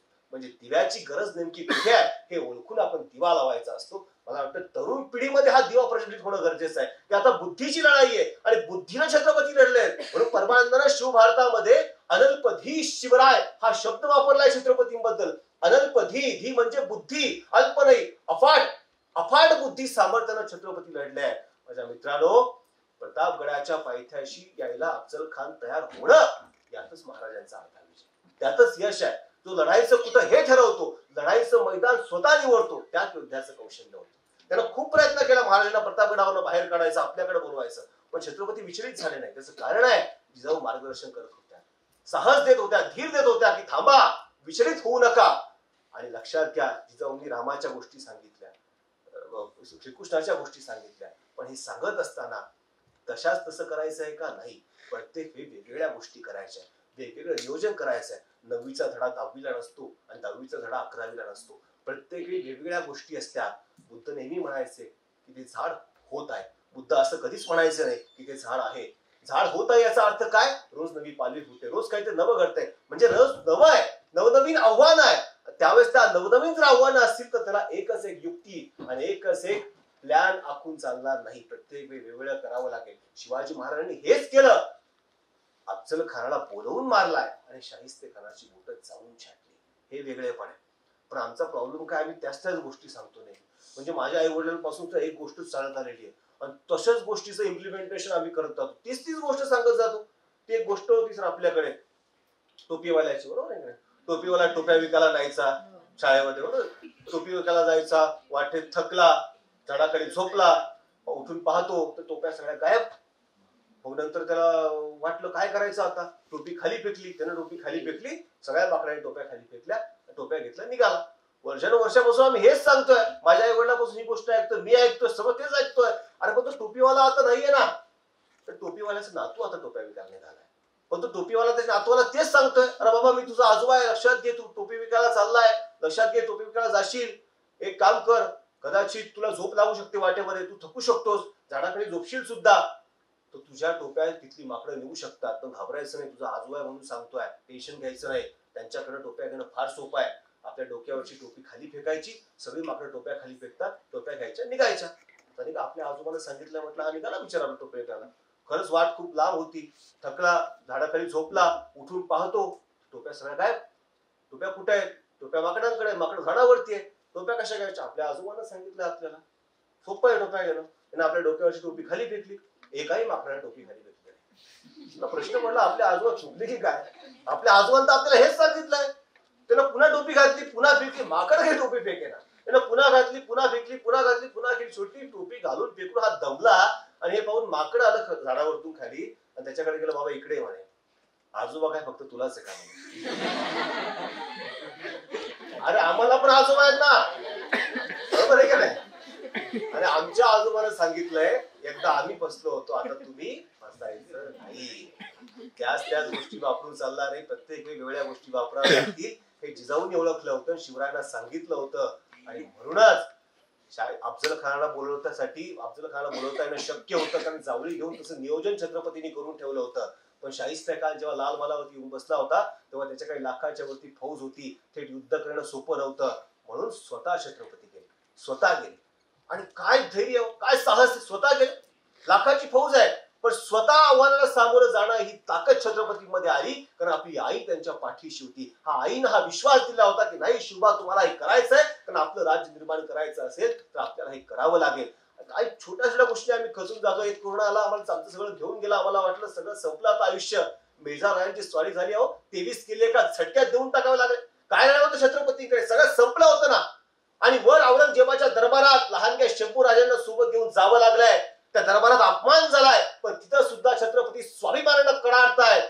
हे जे स्वाभिमानानं संकटाला सामोरं जाणं आहे ना, ते त्या आईचे संस्कार आहे, त्या आईलाही दिलेलं बळ आहे. आणि सोबत शंभूराजे 9 वर्षांचे, तरी डगमगत नाहीये. शंभूराजांमध्ये सुद्धा ते साहस आहे. त्याचं कारण काय? कारण जिजाऊंनी एक नाही 2 छत्रपती घडवले. जिजाऊंनीच शिवबांना घडवलंय आणि जिजाऊंनीच शंभूराजांना घडवलंय. त्यामुळे दोघांमध्ये ते साहस आहे सामोरं जाण्याचं. फौलाद खायला सगळ्या फौजेने घेरलंय, मृत्यू संपला, सगळं संपलंय. काय कुठं जाणार, कसं जाणार, अशक्य आहे. पण छत्रपती आम्हाला शिकवताय. आम्ही नीट राहिलो, शांत राहिलो, नीट शांतपणे योजना आखली, अशक्य शक्य करता येतं. आणि ते करून दाखवलं. कसं कसं काय काय नियोजन केलं. पहिले आपल्यासोबत जे सहकारी वेळेले होते त्यांना सांगितलं, औरंगजेबाला म्हटले माझ्यासोबतच्या सहकार्याला जाऊ दे, मी इथंच आहे. औरंगजेबाला बरं वाटलं, तिने सोडून दिलं. आणि नंतर तब्येत बिघडल्याचं नाटक करणं, औरंगजेबाची परवानगी मिळवणं की मला मिठाई गरिबांना वाटायची आहे, ती परवानगी मिळवणं, मिठाईचे पेटारे गरिबांना पाठवायला सुरुवात करणं, रोज त्या बॉक्सची चेकिंग होणं, रोजच बॉक्स जाताय, शेवटी एक दिवशी चेकिंग थांबणं आणि ज्या दिवशी चेकिंग थांबली त्याच्या दुसऱ्या दिवशी तिथून निसटणं आणि गायब होणं. यामध्ये सगळ्या गुप्तहेरांचं सुद्धा महत्वाचं रोल आहे, त्यांचं सुद्धा महत्व आहे सगळ्या मावळ्यांचं. त्यांनी जर एखादी गोष्ट औरंगजेबाकडे उघड केली असती तरी औरंगजेबाला त्याला हिरा मोठ्यांनी बनवून टाकला असता, लाखाची जहागीर दिली असती, पण स्वराज्य अशी गद्दारी करण्याचा विचार सुद्धा कोणाच्या मनात आला नाही. आणि ही माणसं सगळी जिजाऊंनी छत्रपतीला जोडून दिलेली होती. काय काय आणि कसं कसं नियोजन केलं, पहिले सगळा प्लॅन आखला, आपल्यासोबतच्या लोकांना बाहेर काढलं, मिठाईचे पिठारे पाठवायला सुरुवात केली, चेकिंग बंद झाली आणि तिथून गायब झाले. अलाहाबाद, वाराणसी, गया, गोंडवन, हैदराबाद, विजापूर मार्गे स्वराज्यामध्ये पोहोचलाय. आणि हे सगळं करताना सगळे सूत्र सुद्धा बरोबर महत्वाचे होते. मीडियात काम केलेला माणूस म्हणून सांगतोय, सूत्रांनी सगळं आता गोळ घालून ठेवलाय, बरोबर आहे की नाही? त्यावेळेस सूत्र सगळे महत्वाचे होते. अरे गुवाहाटी सगळे सूत्र फेल गेले, पण तेव्हाचे सूत्र बरोबर होते म्हणून सूत्र बसलाय. आणि घ्यायचं म्हणजे काय घ्यायचंय हे सांगायचं तात्पर्य काय तुमच्या समोर. शिकायचंय ना शिवचरित्र, तू काहीतरी एक गोष्ट तरी घ्यायची आहे ना. अहो आग्र्याहून सुटका हीच महत्वाची गोष्ट घ्या ना. शिकलो कोण, ज्यांची 23 जानेवारीला आता जयंती आहे, नेताजी सुभाषचंद्र बोस. नेताजी शिकले, नेताजी ब्रिटिशांच्या नजर काहीतरी अडकणं, नेताजींनी लगेच शिवाजी महाराजांचं चरित्र वाचतं, लगेच दुसऱ्या दिवशी तब्येत बिघडल्याचं नाटक करणं, जेवणाचं ताट दारा खालून येणं, आपल्या पुतण्या शिशिर बोसला त्यांनी भेटायला बोलवणं, त्याच्याकडे एक मदत मागणं, त्याला रोज रात्री कार बाहेर काढायला सांगून रेल्वे स्टेशनला जायला लावणं, पोलिसांनी थांबून विचारल्यावर तू का जातोय, मला ती गाडी चालवता येते, रात्री प्रॅक्टिस करतो असं तरी पोलिसांना सांगणं, पोलिसांनी गाडीची चेकिंग करणं, रोज रात्री कार रेल्वे स्टेशनला जाणं, शेवटी रोज जातोय म्हणून एक दिवस चेकिंग थांबणं, आणि ज्या दिवशी चेकिंग थांबली त्याच्या दुसऱ्या दिवशी नेताजी गाडीत बसणं आणि तिथून गायब होणं. नेताजी कसे गेले, कुठे गेले, शेवटपर्यंत इंग्रजांना कळलं नाही. आग्र्याहून सुटका, तशी नेताजींची ब्रिटिशांच्या नजर केली सुटका. हे घ्यायचंय, हे शिकणं. जेवढं मोठं आपण स्वप्न पाहतो इतक्याच मोठ्या आव्हानांना संकटांना आपल्याला सामोरं जावं लागतं. माझ्या मित्रांनो, आव्हानं ही नेहमी चांगलीच असतात आणि त्याच्यातून आपण घडत असतो. हे जिजाऊंनी शिवरायांना शिकवलं होतं, म्हणून त्यांना आव्हानं कधीच वाईट वाटले नाही किंवा आव्हानामध्ये ते कधीच डगमगले नाही. आव्हानाला ते सामोरे गेले. ज्या अमेझॉन वरून तुम्ही आणि मी वस्तू मागवत असतो, त्या अमेझॉन कंपनीचा निर्माता जेफ बेझोस तो काय म्हणाला होता, तो म्हणाला होता मला माहितीये की मी जर अयशस्वी ठरलो तर मला त्याचं वाईट वाटणार नाही, पण मला ही माहितीये की मी त्यासाठी जर प्रयत्नच केले नाही तर मला मात्र सगळ्यात जास्त दुःख होईल. म्हणून मला माझ्या वाटेत भेटणाऱ्या प्रत्येक संकटाला भेटायचंय आणि इतकंच नाही तर त्याच्या पलीकडे जाण्याचा प्रयत्न करायचा आहे. गिरता वही है जो चलता है, बस इतना सा करना है, उठकर फिर से चलना है. आपण चालणं सोडायचं नाही, यशाकडे जाणारा रस्ता शोधत राहायचा, तो मिळतो. आणि याच्या पुढे जिजाऊंनी शिवबांना काय सांगितलंय, यशाकडे जाणारा रस्ता आपण शोधून काढूच, पण जर असा रस्ताच नसेल तर स्वतः आपण तो रस्ता निर्माण करू, स्वतः तयार करू. आणि केला ना, रस्ता तयार केला. पोर्तुगीज डच लोकांकडून आपण तोफा घ्यायचो, पण त्यांनी देणं बंद केलं तर म्हणून महाराजांनी स्वतः कारखाना तयार केला, लढाऊ जहाज स्वतः तयार केलं.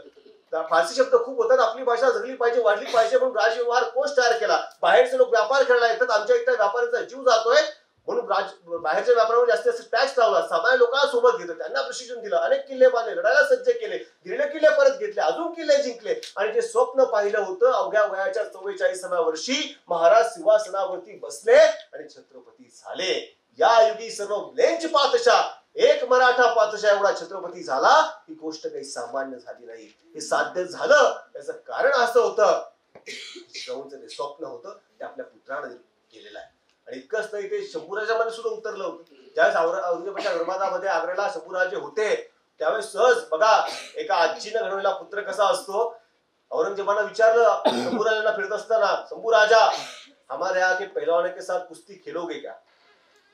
आता सगळ्यांना प्रश्न पडला शंभूराजे काय उत्तर देणार आहे, पण हा शिवाचा छावा आणि त्याच्या आजीने त्याच्यावरती संस्कार केले होते करारीपणाचे, हा उत्तर देतोय त्या औरंगजेबाला डोळ्यात डोळे घालून, मैं राजा का बेटा हूँ, सिर्फ अपने बराबरी के लोगों के साथ कुस्ती खेलता हूँ, किसी अरे गरे के साथ कुस्ती नहीं खेलता.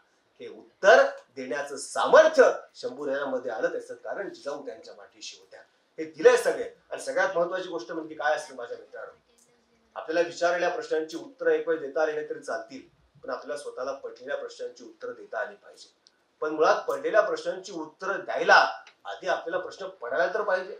आमचा प्रॉब्लेम आहे की आम्हाला प्रश्नच पडत नाही, त्यामुळे उत्तर सापडण्याचा प्रश्नच नाहीये. जिजाऊंना ते प्रश्न आधी पडले आणि त्यांनी शिवबाला सुद्धा सांगितलं की आपल्याला ते प्रश्न पाडून घ्यावे लागतील आणि त्याची उत्तर आपल्याला शोधायची आहे. छत्रपतींना सुद्धा मग प्रश्न पडला की शेकडो वर्षांपासून अन्याय अत्याचार इथली लोक सहन कसं काय करतात, हे लोक पेटून का उठत नाही, स्वतःच्या हक्कासाठी का लढत नाही. आणि मग शिवबाला उत्तर मिळालं, आपल्या लोकांमध्ये आग आहे, निखारा आहेच, फक्त इतक्या वर्षांच्या गुलामगिरीनं आणि अन्याय अत्याचारानं त्याच्यावर राख असलीये. त्या राखीला फुंकर मारण्याचं काम एकदा केलं की आतला विस्तव समोर आल्याशिवाय राहणार नाही. बस शिवरायांनी मग हेच केलं. राग दूर साचली आणि त्याला निखारा दिसला. त्याला माहिती होतं की चांगली गोष्ट घडवायची आहे तर चांगली माणसं जोडावी लागतील आणि चांगली माणसं घडवावी लागतील. एक जुनी म्हण आहे बघा, तुमचं वर्षभराचं उद्दिष्ट आहे तुम्ही फुलं फुलवा, 10 वर्षाची योजना आहे तुम्ही झाडं लावा, आणि पुढच्या अनेक पिढ्यांसाठी तुम्हाला काही करायचं आहे तर तुम्ही माणसं घडवा. आणि काय घडवली माणसं शिवरायांनी, जी स्वराज्यासाठी मरायला तयार झाली. अहो स्वतः शिवजयंतीला रक्तदान शिबिराचं आयोजन करायचं ठरवलं, बैठकीला चलतो का असं कोणाला सांगू तर जाऊ रे आपल्याला काय मिळणार आहे असं विचारणाऱ्यांची गर्दी सगळीकडे वाढत चाललेली असताना तुम्हाला मला प्रश्न पडतो की छत्रपतींनी असं काय केलं होतं की माणसं नुसती यायला नाही, मैदानात नुसतं लढायला नाही, मोहिमेवर नुसती जायला नाही, तर मैदानात मरायला तयार झाली. काय केलं छत्रपतींनी? आमच्याकडे हत्ती नाही हत्यार उमेदाचा माणूस आहे असं म्हटलं फक्त शिवरायांनी, आणि कुतुबशहाच्या हत्ती समोर लढायला उभा राहिला ऐसाजी कंक उतरला, भिडला, हत्तीला मारला म्हणून कुतुबशहानं गळ्यात मोत्याचा कंठा घातला. तो मोत्याचा कंठा त्याला परत करत ऐसाजी कंक म्हणतोय, अरे असा काय पराक्रम केला आहे मी, आणि जर पराक्रम केला असेलच तर तुमचा मोत्याचा कंठा नको, आमच्या छत्रपतींचे कौतुक असे 2 शब्दच मला फक्त पुरेसे. काय म्हणायचं याला? लढता लढता मरण नाही येणं ही वेगळी गोष्ट आहे, पण लढायला नाही तर मरायलाच जाणं हेही इतिहासानं पाहिलं. शिवाजी काशीरांना माहिती होतं की महाराजांचं रूप घेऊन मी सिद्धी जोहरला भेटायला जातोय खरा, पण तिथं फक्त मृत्यूच आहे, लढाई होईल आणि मी वाचू शकतो अशी 1% शक्यता नाहीये. पण 4-5 महिन्यांची भेट आहे फक्त पन्हाळगडावरती शिवरायांशी. असं काय दिलं त्या भेटीमध्ये छत्रपतींनी की छत्रपतींची कापडं त्यानं घातल्या तो मरणाला भेटायला निघाला? असं काय दिलं छत्रपतींनी की तोफे आधी न मरे माझी सांगा मृत्यूला, असं मृत्यूला सांगण्याचं धाडस बाजी प्रभूंनी केलं की छत्रपती जोपर्यंत विशाळगडावर पोहोचत नाही आणि तोफेचा आवाज माझ्या कानावर येत नाही तोपर्यंत माझा जीव घेऊन जाण्याचा मरणाला सुद्धा अधिकार नाही. असं काय दिलं छत्रपतींनी की दिलेर खानाची मोठ्या पगाराची ऑफर धुडकावून लावत मुरारबाजी लढत राहिला, लढला, लढता लढता पडला. आणि असं काय दिलं छत्रपतींनी की मुरारबाजी पडिले म्हणून काय झाले, आम्ही तैसेच आहोत हिंमत धरून लढितो हे म्हणण्याची हिंमत मावळ्यांमध्ये आली. आणि असं काय दिलं छत्रपतींनी की तानाजी पडल्यावर माघारी फिरणाऱ्या मावळ्यांच्या प्रतिस्वरून कापून टाकत तुमचा बाप इथं मरून पडलाय परत फिरा लढा हे म्हणण्याचं धाडस सूर्याजीनं केलं. काय दिलं छत्रपतीने दिला होता स्वराज्याचा ध्यास आणि जागवला होता इथल्या प्रत्येकाचा आत्मविश्वास. हा विश्वास दिल्यामुळेच लोक आनंदाने लढायला तयार झाले. आणि जाऊन हे सांगितलंय की शिवबा आपल्याला आधी विश्वास निर्माण करावा लागेल आपल्या लोकांमध्ये, ज्याच्यासाठी लोक जीव घ्यायला तयार होतात तो खरा नेता नसतो, तर ज्याच्यासाठी जीव द्यायला तयार होता तो खरा नेता असतो माझ्या मित्रांनो. आणि हे जीव द्यायला लोक तयार झाले त्याचं कारण जिजाऊ आणि छत्रपती आपल्याला वाऱ्यावर सोडणार नाही हा विश्वास त्यांच्यामध्ये असल्यामुळेच लोक आनंदानं मरण पत्करायला तयार झाले. आजही काश्मीरवरून सीमेवरून शहीद जवानांची प्रेत गाव खेड्यापर्यंत येतात, पण कोणीही त्यांच्या कुटुंबाची विचारपूस करायला गाव खेड्यापर्यंत येत नाही. खर तर मनाला फक्त माणूस जातो असं आपण म्हणतो. हरिओम पवारांचे फार सुंदर होईल, ते म्हटले आप कहते साहब सिर्फ आदमी जाता है शहीद हुआ तो सिर्फ आदमी नहीं जाता बहुत कुछ जाता है. क्या क्या जाता है मैं आपको बताता हूं. सगळ्यात महत्वाची गोष्ट म्हणजे सगळ्यात समजून घेण्याची आवश्यक गोष्ट काय असेल तर एका परिवाराचा जो माणूस शहीद होतो आपण फक्त आसव गाळतो, शरीर तिरंग्याने झाकतो, पण घरातला माणूस गेला त्याच्या परिवाराकडे बघतो. सुख भरपूर गया मांग का सिंदूर गया, नन्हे नौनिहालों की लंगोटियां चली गई.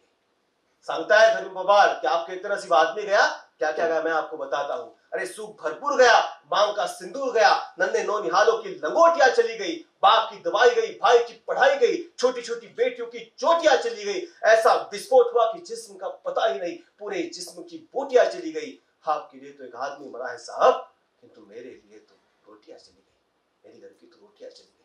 मरायला फक्त माणूस जातो पण इतकं सगळं जातं त्याच्याकडे कोणाचं लक्ष जात नाही. हे लक्ष गेलं जिजाऊंचा आणि छत्रपती 350 वर्षांपूर्वी त्याच्या परिवाराकडे जात राहिला, कुटुंबाकडे पाहत राहिला. हा राजा म्हणून नाही, मित्र म्हणून आणि त्या शरीफ परिवाराचा पुत्र म्हणून. रायबाचं लग्न लावलं, वरमाय झाला जिजाऊ, रायबाचं लग्न लावलं, रामजी पांगऱ्यांच्या घरी गेले, शिवाजी काशीदांच्या आईचं सांत्वन केलं आणि फक्त मायेनं आधार नाही दिला, कृतीनं आधार दिला. शिवबाला सांगितलं होतं शिवबा फक्त मायेनं आधार नाही कृतीनं आधार द्यायचा आहे.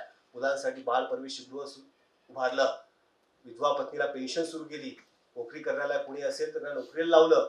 आणि इतकंच नाही, त्याच्या पलीकडे जाऊन प्रतापराव गुजर स्वराज्यासाठी शहीद झाले. प्रतापरावांच्या पत्नी भेटायला म्हटल्या महाराज, जिजाऊ समोर होत्या, म्हटल्या महाराज प्रतापराव स्वराज्याच्या कामी आले, त्याचं दुःख नाहीये, पण आमची लेक जानकी तिच्या लग्नाची चिंता लागून राहिली. कसं होणार, जानकीचं लग्न कसं ठरणार? छत्रपती म्हणतात जानकीचं लग्न ठरलं. प्रतापरावांच्या पत्नी म्हणतात लग्न ठरलं, महाराज कोणाशी? छत्रपतीचे शब्द आहेत माझा पुत्र राजारामाशी. शहीद झालेल्या मावळ्याच्या पोरीचं लग्न आपल्या पुत्राशी लावणारा हा राजा इतिहासात झाला, कारण त्या राजाची घडवणूक त्याच्या गुरु असलेल्या आईनं केली होती. हे आपण ओढून ओढून जगाला सांगितलं पाहिजे. लोक म्हणतात की महाराजांकडे काहीतरी दैवी शक्ती होती म्हणून त्यांना यश मिळत गेलं. त्यांना जिजाऊंचे संस्कार दिसले नाही, त्यांना जिजाऊंचं मार्गदर्शन दिसलं नाही, त्यांना छत्रपतीचं लढणं दिसलं नाही, की त्यांना मावळ्यांचं मरण दिसलं नाही. आई भवानीवरती महाराजांची श्रद्धा होती, पण लढायला छत्रपतींनाच जावं लागलं, मरायला मवळ्यांनाच जावं लागलं. आणि सगळ्यात महत्वाची गोष्ट म्हणजे माझ्या मित्रांनो, मंदिराला फेऱ्या मारून आणि मारुतीला पावशेर पेढे चढून पैसे लागत नसतो आणि पेपर सोपा येत नसतो. अफजल खानाचा पेपर अवघडच होता, छत्रपतींनी आपल्या बुद्धी चातुर्यानं तो सोपा केला. आणि आग्र्याहून सुटकेचा पेपर तो तर असाध्य होता, पण असाध्य ते साध्य करिता सायास कारण अभ्यास तुका म्हणे हा मंत्र जिजाऊंनी शिवबांना दिलेला होता. आणि त्यामुळेच अतिबात अंधश्रद्धेला थरा नाही, अजिबात भाग्याला स्तरा नाही. जे काही करायचं ते मनगटावरती करायचंय, स्वतःच्या कर्तृत्वावरती करायचंय. अहो, त्या पुण्यामध्ये कोणी नांगर फिरवायला तयार नव्हतं अशुभ म्हणून. त्या पुण्यामध्ये पहिल्यांदा जाऊन सोन्याचा नांगर जिजाऊंनी फिरवला आणि जगाला संदेश दिला की मी अंधश्रद्धेवरती विश्वास ठेवत नाही, आम्हाला याच मातीतून सोनं उगवायचंय आणि याच मातीमध्ये आमचं स्वराज्य निर्माण करायचंय. हा संस्कार आधीपासून शिवबांवरती जिजाऊंनी केलेला होता. म्हणून अंधश्रद्धेला अजिबात थारा छत्रपतींच्या आयुष्यामध्ये नाही. ही गोष्ट आधी माझ्या मित्रांनो आपण लक्षात घेतली पाहिजे. आणि आजकाल तर शॉर्टकट सुद्धा यशाचे खूप शोधायला लागलेले आहे. आधी देवाच्या दर्शनात सुद्धा शॉर्टकट शोधलाय सर. म्हणजे ते आपल्याकडे काळा गणपतीचं मंदिर आहे, त्यावेळेस चाललो होतो तिकडून, ते एक जण आपण असं नमस्कार करतो, हा इथपर्यंत ठीक आहे, आता लांबून जायचं आपल्याला.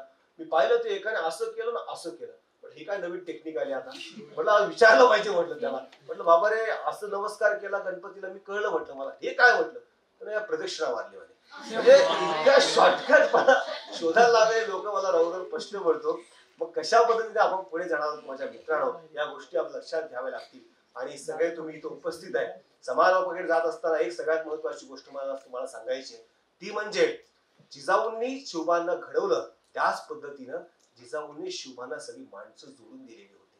हे जे साथीदार होते शिवबांचे, हे जिजाऊंनी जोडून दिलेले साथीदार आहे, निवडलेले साथीदार आहे. कुणाची गरज कुठे हे ओळखून त्यांनी सगळं निर्माण केलेलं आहे. लक्षात घ्या, बहिरची नाईकच हेरगिरी करू शकतात, तिथं शिवा काशीदारांचं काम नाही. बाजी प्रभूच खिंड लढवू शकतात, तिथं येसाजीचं काम नाही. आणि हत्ती सोबत येसाजीच लढू शकतात, तिथं उजळांचं काम नाही. हे सगळ्यात महत्वाची गोष्ट आहे. साथीदार ज्याची गरज कुठे ते ओळखून सगळं करणं आवश्यक आहे. मी नेहमी एक गोष्ट सांगतो, की काल्पनिक आता आपल्या नायगावला समजून घ्या तुम्ही. नायगावला लता मंगेशकर चालल्या होत्या. नायगाववरून लता मंगेशकर चालल्या म्हणून तिथल्या ग्रामपंचायत लोकांना वाटलं की लता मंगेशकर चालल्या, दिदींना आपण बोलवलं पाहिजे, सत्कार केला पाहिजे दिदींचा. दिदी तुम्ही एवढ्या मोठ्या गायिका आमच्या गावावरून चालल्या, ग्रामपंचायतीच्या वतीने तुमचा सत्कार करायचा आहे. दिदी म्हटलं ठीक आहे, विनंती मान्य केली. दिदी आल्या सत्काराला, सत्कार वगैरे झाल्या. लगेच गावकरी म्हटले दिदी तुम्ही एवढ्या मोठ्या गायिका, तुमचं गाणं आम्हाला कधी ऐकायला मिळणार आहे, आमच्यासाठी दुर्लभ आहे, एक गाणं आमच्यासाठी गाता का. दिदी म्हटल्या मी असं गात नाही म्हणे, मला कोरस पाहिजे म्हणे, साथीदार पाहिजे म्हणे. साथीदार पाहिजे मला. गावकरी म्हटले आमच्याकडे तमाशाची मंडळी आहे, साथ देतील म्हणत. साथीदार किती महत्वाचे असतात माझ्या मित्रांनो. आता दिदी म्हटलं तुमचा एवढा आग्रहच आहे, मंडळी पण आहे, काम चालवून घेऊ. ते तमाशाची मंडळी उभी राहिली मागे कोरस म्हणून, आणि दिदी गायला लागल्या, ब्रह्मा विष्णू आणि महेश सामोरी बसले, मला हे दत्तगुरु दिसले. तिला काय मागून हिला ग बाई दत्तगुरु दिसले, हिला ग बाई दत्तगुरु दिसले. झाला नाही कार्यक्रम ब्लॉक. सांगण्याचं तात्पर्य आहे माझ्या मित्रांनो, ज्याची गरज नेमकी कुठे ओळखून साथीदार निवडायचे असतात. हे साथीदार सुद्धा सगळे व्यवस्थित होते आणि त्याची पारख आणि निवड जिजाऊंसारख्या आईनं केलेली होती. त्यामुळे शिवबांचे स्वराज्य दिमाखानं उभं राहिलं आणि दौलत राहिलं आणि हा भगवा झेंडा फडकळत राहिला. याचं कारण म्हणजे आईसारखी एक मोठी गुरु, ती स्वतः सक्षम होती, स्वतः तलवार उचलण्यास सक्षम होती, स्वतः घोडेस्वारीत प्रशिक्षण घेतलेलं होतं, आणि इतकंच नाही नीती आणि चारित्र्य यामध्ये सुद्धा निपुण होती. असे संस्कार जिजाऊंना लाभले, छत्रपतींना लाभले, त्यामुळे छत्रपती घडले. ही गोष्ट माझ्या मित्रांनो सगळ्यात महत्वाची आहे, ती समजून घेणं आवश्यक आहे. म्हणून तुम्ही इथं लेखी बसलेल्या सगळ्या, आपण सगळ्या जिजाऊंच्या लेखी आहोत, आपण सगळे जिजाऊंचे पुत्र. ज्याला अन्याय अत्याचाराबद्दल चीड येत नाही तो जिजाऊंचा पुत्रच नाही आणि ती जिजाऊंची लेखच नाही. कारण तसे संस्कार जिजाऊंनी आपल्या लोकांना दिलेले आहे, हे समजून घेणं आवश्यक आहे माझ्या मित्रांनो. स्वतःला अजिबात कमी लेखू नका. स्वतःचं सामर्थ्य सुद्धा आजकालच्या मुलींनी जगाला दाखवून दिलं पाहिजे. तर बराक ओबामा राष्ट्राध्यक्ष झाले अमेरिकेचे, एका हॉटेलला जेवायला गेले आपल्या पत्नी मिशेल ओबामा सोबत. स्वतःला कमी लेखता कामा नये बरं का. जेवायला गेले, छोटंसं हॉटेल होतं, बसले टेबल जवळ. त्या हॉटेलचा मालक आला, तो म्हटला बराक ओबामाजी तुमच्या पत्नीशी मला 5 मिनिटं जरा खाजगीच बोलायचं, बोलू का. बराक ओबामा म्हटले तिची काही परवानगी, तिची परवानगी असेल तर तू बोलू शकतो. मिशेल ओबामा उठल्या, ती जरा 5 मिनिटं खाजगी गेले, बोलले, चर्चा झाली. नंतर परत मिशेल ओबामा टेबल जवळ आल्या, बसल्या. लगेच बराक ओबामा म्हटले, असं काय त्याला खासगी तुझ्याशी बोलायचं होतं की तो तुला तिकडे घेऊन गेला? मिशेल ओबामा म्हटल्या, अरे काय नाही म्हणे, तो माझ्या कॉलेजचा वेळचा मित्र होता आणि खूप दिवसांचा भेट झाली, तेव्हा त्याला माझ्याशी लग्न करायचं होतं. आमचं काही होऊ शकतं नाही, माझं तुझ्याशी लग्न झालं, पण आता इतक्या वर्षानंतर भेटला म्हणून त्याला बोलावं असं वाटलं, इतकंच आहे म्हणे. लगेच मग बराक ओबामा म्हटले, अरे बरं झालं असतं ना म्हणे, त्याचं तुझ्याशी लग्न झालं असतं तर तुझ्या छानशा हॉटेलची मालकीण झाली असती. लगेच मिशेल म्हटल्या, अजिबात नाही, त्याचं माझ्याशी लग्न झालं असतं तर तो आज अमेरिकेचा राष्ट्राध्यक्ष असला असता.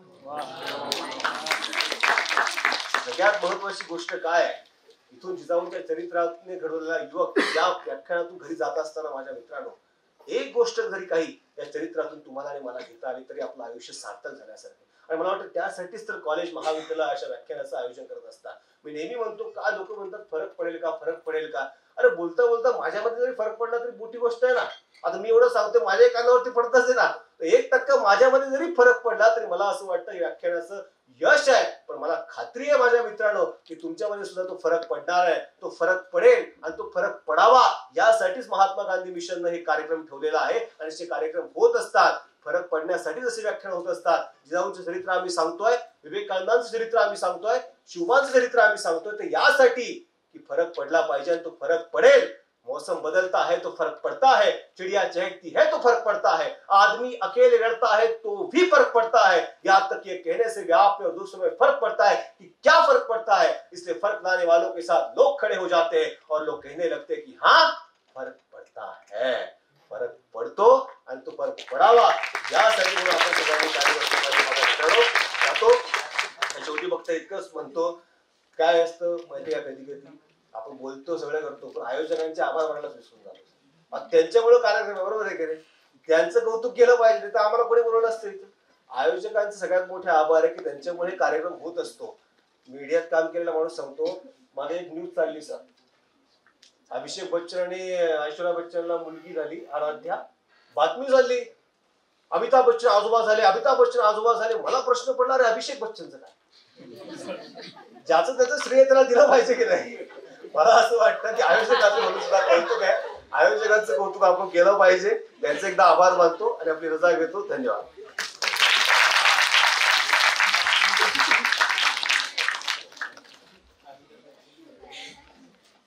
जसं सरांनी सांगितलं की फरक पडना चाहिए, तर जिजाऊंनी शूरांना काय दिलं? आत्मविश्वास दिला, संस्कार दिलं, चारित्र्य दिलं आणि यातूनच हिंदवी स्वराज्य स्थापन झालं. सर, मी सगळ्या विद्यार्थ्यांकडून तुम्हाला ग्वाही देतो की आम्ही सुद्धा आत्मविश्वासानं जिजाऊंच्या विचारानं स्वतःचं भविष्य घडवू. सर, एक प्रश्न पडला की आता महाराष्ट्रात बऱ्याच अल्पवयीन मुलींवर बलात्कार झाले, अत्याचार झाल्या, आता बीडचं हत्याकांड प्रकरण गाजतंय, तर ही सगळी गोष्ट पाहता असं म्हणावं असं वाटतं की शिवबासारखा असावा पुत्र, जिजाईसारखी माता. शिवबासारखा असावा पुत्र, जिजाईसारखी माता, तरच या भारत देशात नांदेल न्याय आणि शांतता. त्यानंतर पत्रकारितेच्या विद्यार्थ्यांना आणि जमलेल्या सगळ्या विद्यार्थ्यांना काही प्रश्न आहेत का? असतील तर त्यांनी सरांना विचार.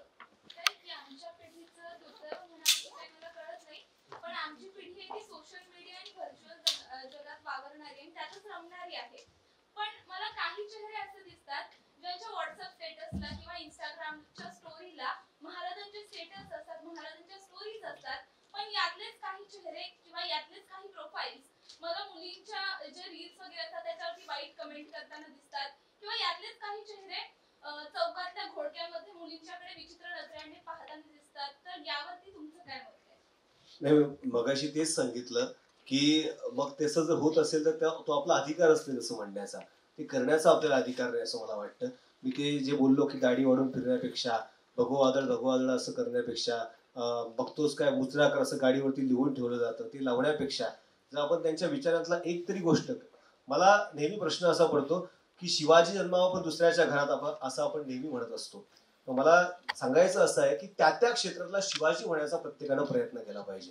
की आज काही आपल्याला स्वराज्य निर्माण करायचं नाहीये, पण आपलं जे क्षेत्र आपण निवडू त्या क्षेत्रातलं जर आपलं सर्वोत्तम झालं तर मला असं वाटतं त्या क्षेत्रातला शिवाजी होणं हे आपण साध्य करू शकू. आणि हे जे लोक करत असतील तर मग त्यांना आपण आवर्जून सांगितलं पाहिजे की तू जे स्टेटस लावतोय किंवा तू जे डीपी ठेवतोय ते ठेवण्याचा तुला अधिकार नाहीये. जय जिजाऊ, जय शिवराय, म्हणण्याचा सुद्धा तुला अधिकार नाही, आपण त्यांना सांगितलं पाहिजे आवर्जून. या मताचा मी आहे असं मला वाटतं. अजून कोणाला काही प्रश्न?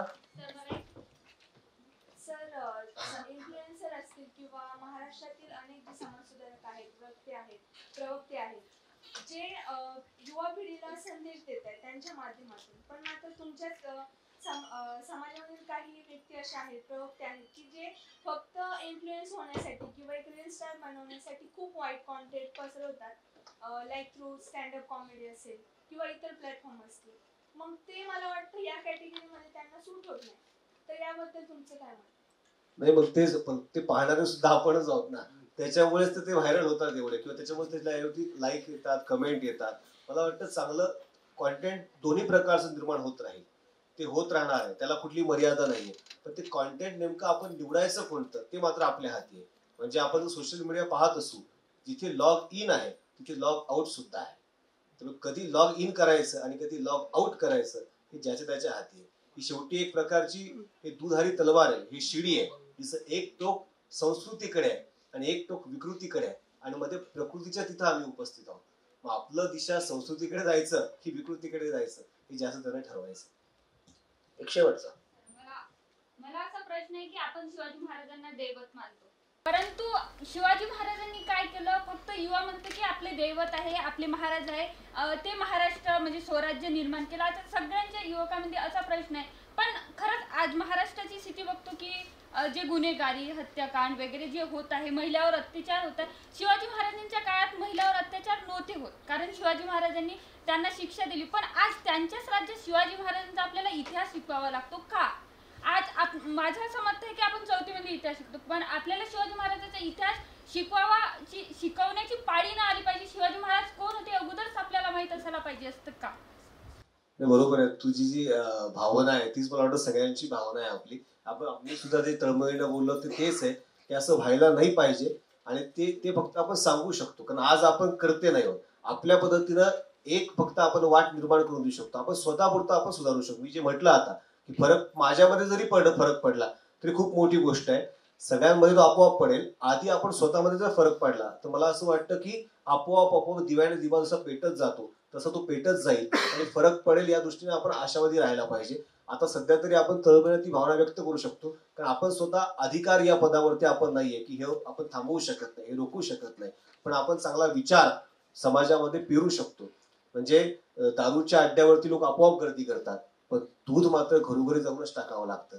ते दूध टाकण्याचं काम मात्र आपण सगळे युवा तरुण पिढी करत राहू, आणि एक दिवस आशेचा नक्की उगवेल की ज्यावेळेस आपण अभिमानानं छत्रपतींच्या राज्यात राहतोय असं म्हणू शकू, असं मला वाटतं. सर, जवळपास 350 वर्ष झाले. तुम्ही म्हटले की जेव्हा माझी गाडी बंद पडली होती मला स्वतःला धक्का द्यावा लागला, पण आपल्याला माहिती आहे ना शिवाजी महाराजांचं चरित्र आपल्या डोळ्यासमोर आहे. ज्यावेळेस शिवाजी महाराजांचं राज्य होतं त्यावेळेस एक शेतकऱ्याचा मुलगा बनतो, म्हणजे 4 घोडेस्वार होते, तिथे छत्रपती शिवाजी महाराज त्या घोडेस्वारात होते, आणि त्यांची म्हणजे बांधावरून जात असतात तो मुलगा म्हणतो, खबरदार तुम्ही इथून पुढे जासाल तर तुमच्या चिंध्या करेल.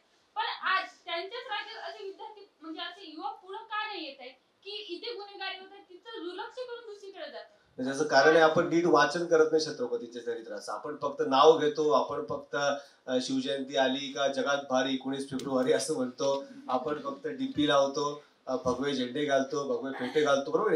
18 फेब्रुवारी पासून तसं वातावरण तयार होतं. पण किती जणांनी नीट पुस्तक वाचलेलं आहे, किती जणांनी नीट शिवचरित्राचा अभ्यास केलेला आहे, जिजाऊच्या चरित्राचा अभ्यास केलेला आहे, हे सगळं मला वाटतं आधी आपण स्वतः करणं आवश्यक आहे. ते जर सगळ्यांनी प्रामाणिकपणानं केलं तर तू जे सांगतेस तसा प्रश्न मला वाटतं निर्माण होणार नाही, किंवा तसे प्रश्न निर्माण होणं खूप कमी होईल असं मला वाटतं. त्यापेक्षा आपण सगळ्यांनी त्याआधी शिवचरित्राचं व्यवस्थित वाचन करून मग ते अंमलात आणण्याचा थोडा का होईना प्रयत्न केला पाहिजे. जसा नेताजी सुभाष बाबूंनी तो आदर्श घेतला, उमाजी नाईकांनी आदर्श घेतला, भगतसिंगांनी आदर्श घेतला, क्रांतिसिंह नाना पाटलांनी आदर्श घेतला, कर्मवीर भाऊराव पाटलांनी आदर्श घेतला. हे सगळे आदर्श घेत झाले कारण ते वाचत गेले, त्यांनी ते अंगीकारलं. मला वाटतं तसं आपण आपल्या पातळीवर तरी किमान ते अंगीकारलं. आपल्यापासून आधी आपण सुरुवात करू ना. मग आपल्यापासून सुरुवात झाली तर मला वाटतं सगळ्यांकडनं आपण अपेक्षा करायला हरकत नाही. धन्यवाद सर. त्यानंतर आपल्या विद्यापीठाचे कुलगुरू डॉक्टर विलास सपकाळ सरांनी कार्यक्रमाचा अध्यक्ष समारोप करावा अशी मी त्यांना विनंती. MGM विद्यापीठाच्या तर्फे आयोजित आजचा हा दुसरा उत्कृष्ट कार्यक्रम आहे. सकाळी अणुशास्त्रज्ञ अनिल काकोडकर आले होते. त्याचबरोबर international educator consultant Parth Ghosh हे आज विद्यार्थी आणि टीचर्सशी बोलले ऑन एज्युकेशन डेव्हलपमेंट. आणि आज खरोखर हा एक आजचा कार्यक्रम सरांचा तुम्ही एक उत्कृष्ट असं भाषण ऐकलं. काल खरोखर दोन महान व्यक्तींचा जन्मदिवस होता, राजमाता जिजामाता आणि विवेकानंद.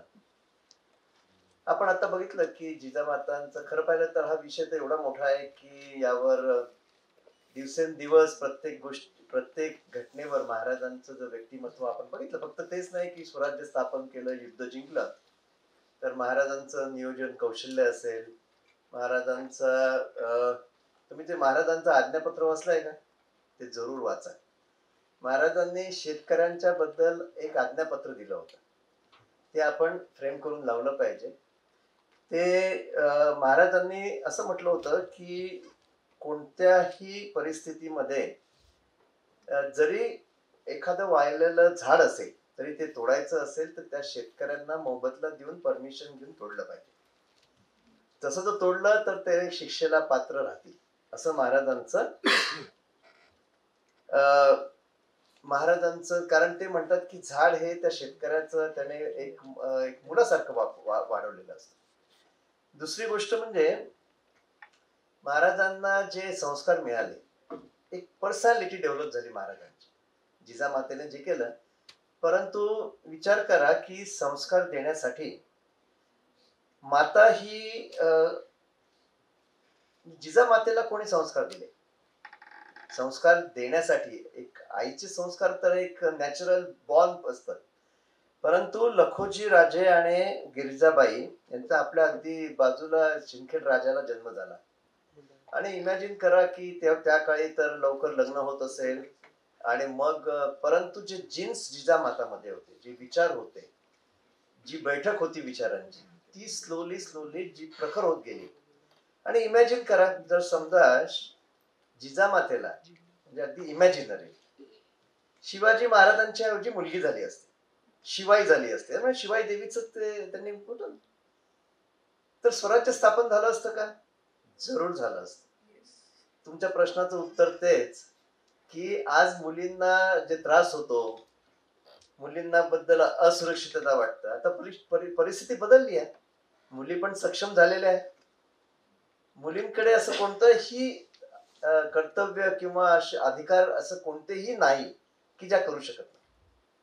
मी तर म्हणतो तुमच्यातला शिवाजी जागा झाला पाहिजे की जर एखाद्याने काही कॉमेंट केले, एखाद्याने काही केले, तर अदरवाईज तुमच्यातली जिजामाता जागृत झाली पाहिजे. नेव्हरदलेस शिवाजी महाराजांचं जे व्यक्तिमत्व आहे ते इतकं अफाट आहे.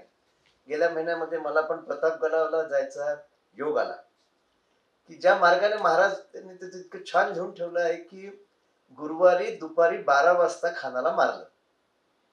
पौषात अगदी सर तर आमचे रजिस्ट्रार साहेब तर 15 किलोमीटर सायकलने खाली उतरून वरती पण चढतात. तो फार खतरनाक रस्ता आहे, तो इतका आहे म्हणजे महाबळेश्वरवरून तुम्ही खाली उतरू शकता. आता जे जावळीचं जंगल दिसतं त्यापेक्षा काही पटीने ते दाट जंगल होतं. म्हणजे नियोजन, एक्झिक्युशन, टाइम मॅनेजमेंट आणि रिसोर्स मॅनेजमेंट हे शिवाजी महाराजांनी परफेक्ट केलं. रिसोर्स मॅनेजमेंट फक्त 200 लोकांना घेऊन 1 लाखाच्या फौजेमध्ये शाहिस्ते खानाच्या बेडरूम पर्यंत पोहोचलेले महाराज, काय प्लॅनिंग असेल. आणि तसे बाहेर पण निघाले 200चे 200 लोक. म्हणजे काय परफेक्ट एक्झिक्युशन, त्याला क्लिनिकल एक्झिक्युशन म्हणतात, ते एक्झिक्युशन केलं. परिस्थितीचा विचार करणे, रिसोर्स आपल्याकडे काय आहे ते पाहणे. शिवाजी महाराजांना जसं जिजामातेचं एक विशेष हे होतं, म्हणजे एक शिवाजी महाराजांना सांगणं असायचं, म्हणजे आताचे आई किंवा आताच्या ज्या महिला आहेत त्या आपल्या मुलांना सरांनी सांगितलं की जाऊ नको, करू नको, काळजीपोटी. जिजामातेला कोणाची काळजी वाटावी? समाजाची आणि स्वराज्याची. जेव्हा शिवाजी महाराज कोणाकडनं हरलेच नव्हते, फक्त ते मिर्झा राजेंच्या ह्याच्यात त्यांनी माघार घेतली होती. तर खरोखर जेव्हा त्याला बुद्धिमत्ता म्हणतात, म्हणजे थोडक्यामध्ये कंपॅरिझन नाही करणार पण तुम्ही जर राजस्थानमध्ये गेले तर तिथे पण एक शूर कम्युनिटी आहे राजपूत.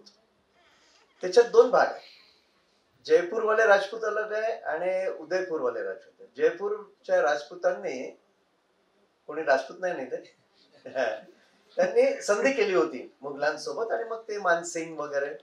तर उदयपूरचे जे चित्तोडचे म्हणजे महाराणा प्रताप त्यांनी फिअर्स फायटिंग केली होती. तेव्हाचे चॉईस त्यांचे होते.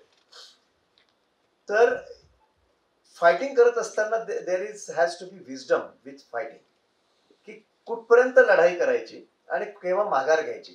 ते माघार म्हणजे हंडरच नाही. तुम्हाला पुरंदरचा तह माहिती आहे. एकदम मोरारबाई ते म्हणाले की शिवाजी महाराजांचे 300च्या वरती किल्ले आहे. हा एक किल्ला घेता घेताच 2 वर्ष 5 वर्ष लागले तर 350 किल्ले घ्यायला किती वर्ष लागले. परंतु महाराजांनी बघितलं की ज्या पद्धतीने लढता आहेत परंतु it is going to fall down. मग बरोबर तहाची जी बोलणी केली तर महाराजांनी सर्व तहामध्ये त्या मिर्झा राजांनी तर भरपूर मागून घेतलं, द्यावं लागलं. तर शिवाजी महाराज खूप दुःखी झाले की इतकं अवाढव्य जिंकलो आपण आणि इतकं केलं माझे सहकारी, म्हणून ते दुःख्या परिस्थितीमध्ये महाराज बसले होते. तर जिजामाता नाही कळलं. जिजा टिपिकल आई असली असती तर म्हटलं असतं अरे पुढे पाहू, असं करू, तू खूप केलं. जिजामाताने काय सांगावं की जेवढी काही आता उरलेली सैन्य आहे ते घे आणि तुटून पड त्याच्यावर, तरच तुला कॉन्फिडन्स राहील की स्वराज्य टिकवू शकू. म्हणजे ज्या पद्धतीने जिजामाता, म्हणून जिजामाता राजमाता आहे. जिजामाता आणि जिजामाताचा अंश सगळ्या मातांमध्ये असतो असं माझं स्पष्ट मत आहे. आणि म्हणून जेव्हा कधी संस्कार द्यायचा एक विषय येतो किंवा आता पुढची पिढी जी असते त्याच्या पुढची पिढी असते, ही एक स्ट्रॉंग पिढी कशी करता येईल आपल्याला. कॅरेक्टरची पिढी तर शिवाजी महाराजांच्या बद्दल तर सगळं सांगूनच आहे. मग ते कल्याणची सून असेल किंवा काय आहे, म्हणजे इमॅजिन करा की महाराजांनी सांगितलं की आपली शक्ती म्हणजे आपला समाज आहे, आपलं रिसोर्सेस आहे.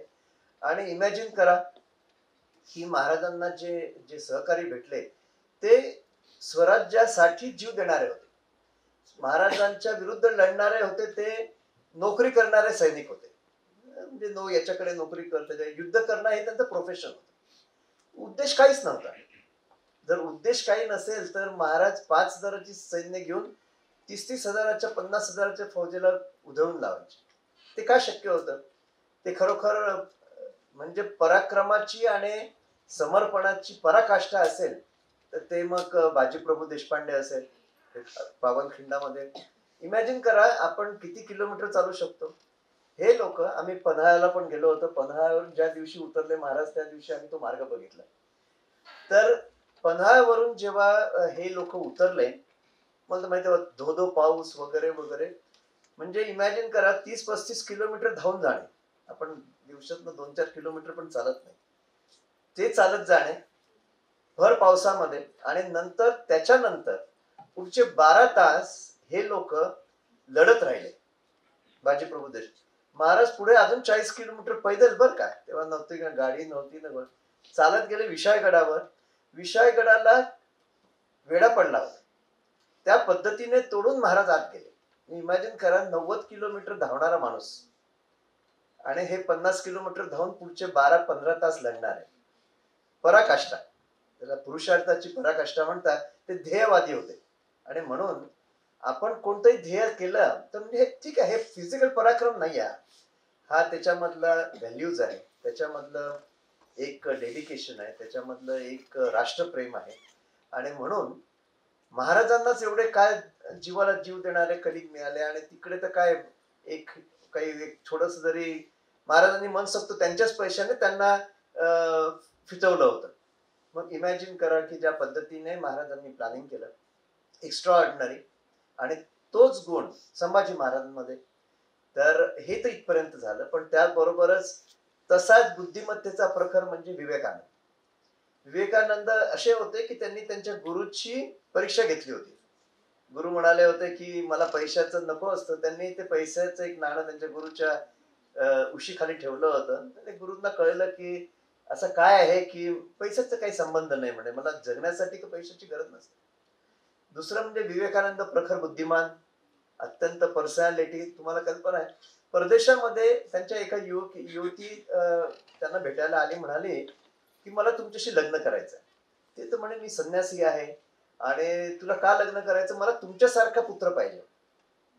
मग म्हणे त्याला खूप वेळ लागेल म्हणे, तर तू मला आजच का नाही पुत्र मानत, म्हणे तू आजपासून माझी माता. म्हणजे तुझं पण फुलफिल म्हणे की you are now my mother. And hence या लेवलचं जी बुद्धिमत्ता आणि नीतिमत्ता आहे ते अशा या दोन प्रखर व्यक्तिमत्वात आपण आज ऐकलेलं आहे.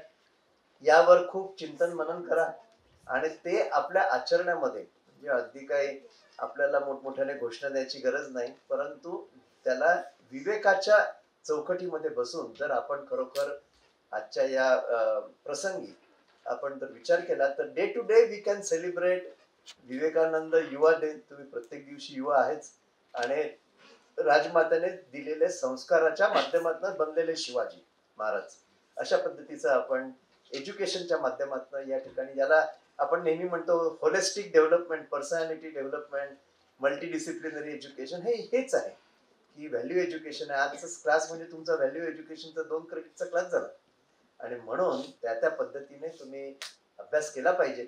आणि असं व्याख्यान ऑर्गनाईज केल्याबद्दल मॅडमचं आणि तुमचं सर्वांचं अभिनंदन करतो. धन्यवाद.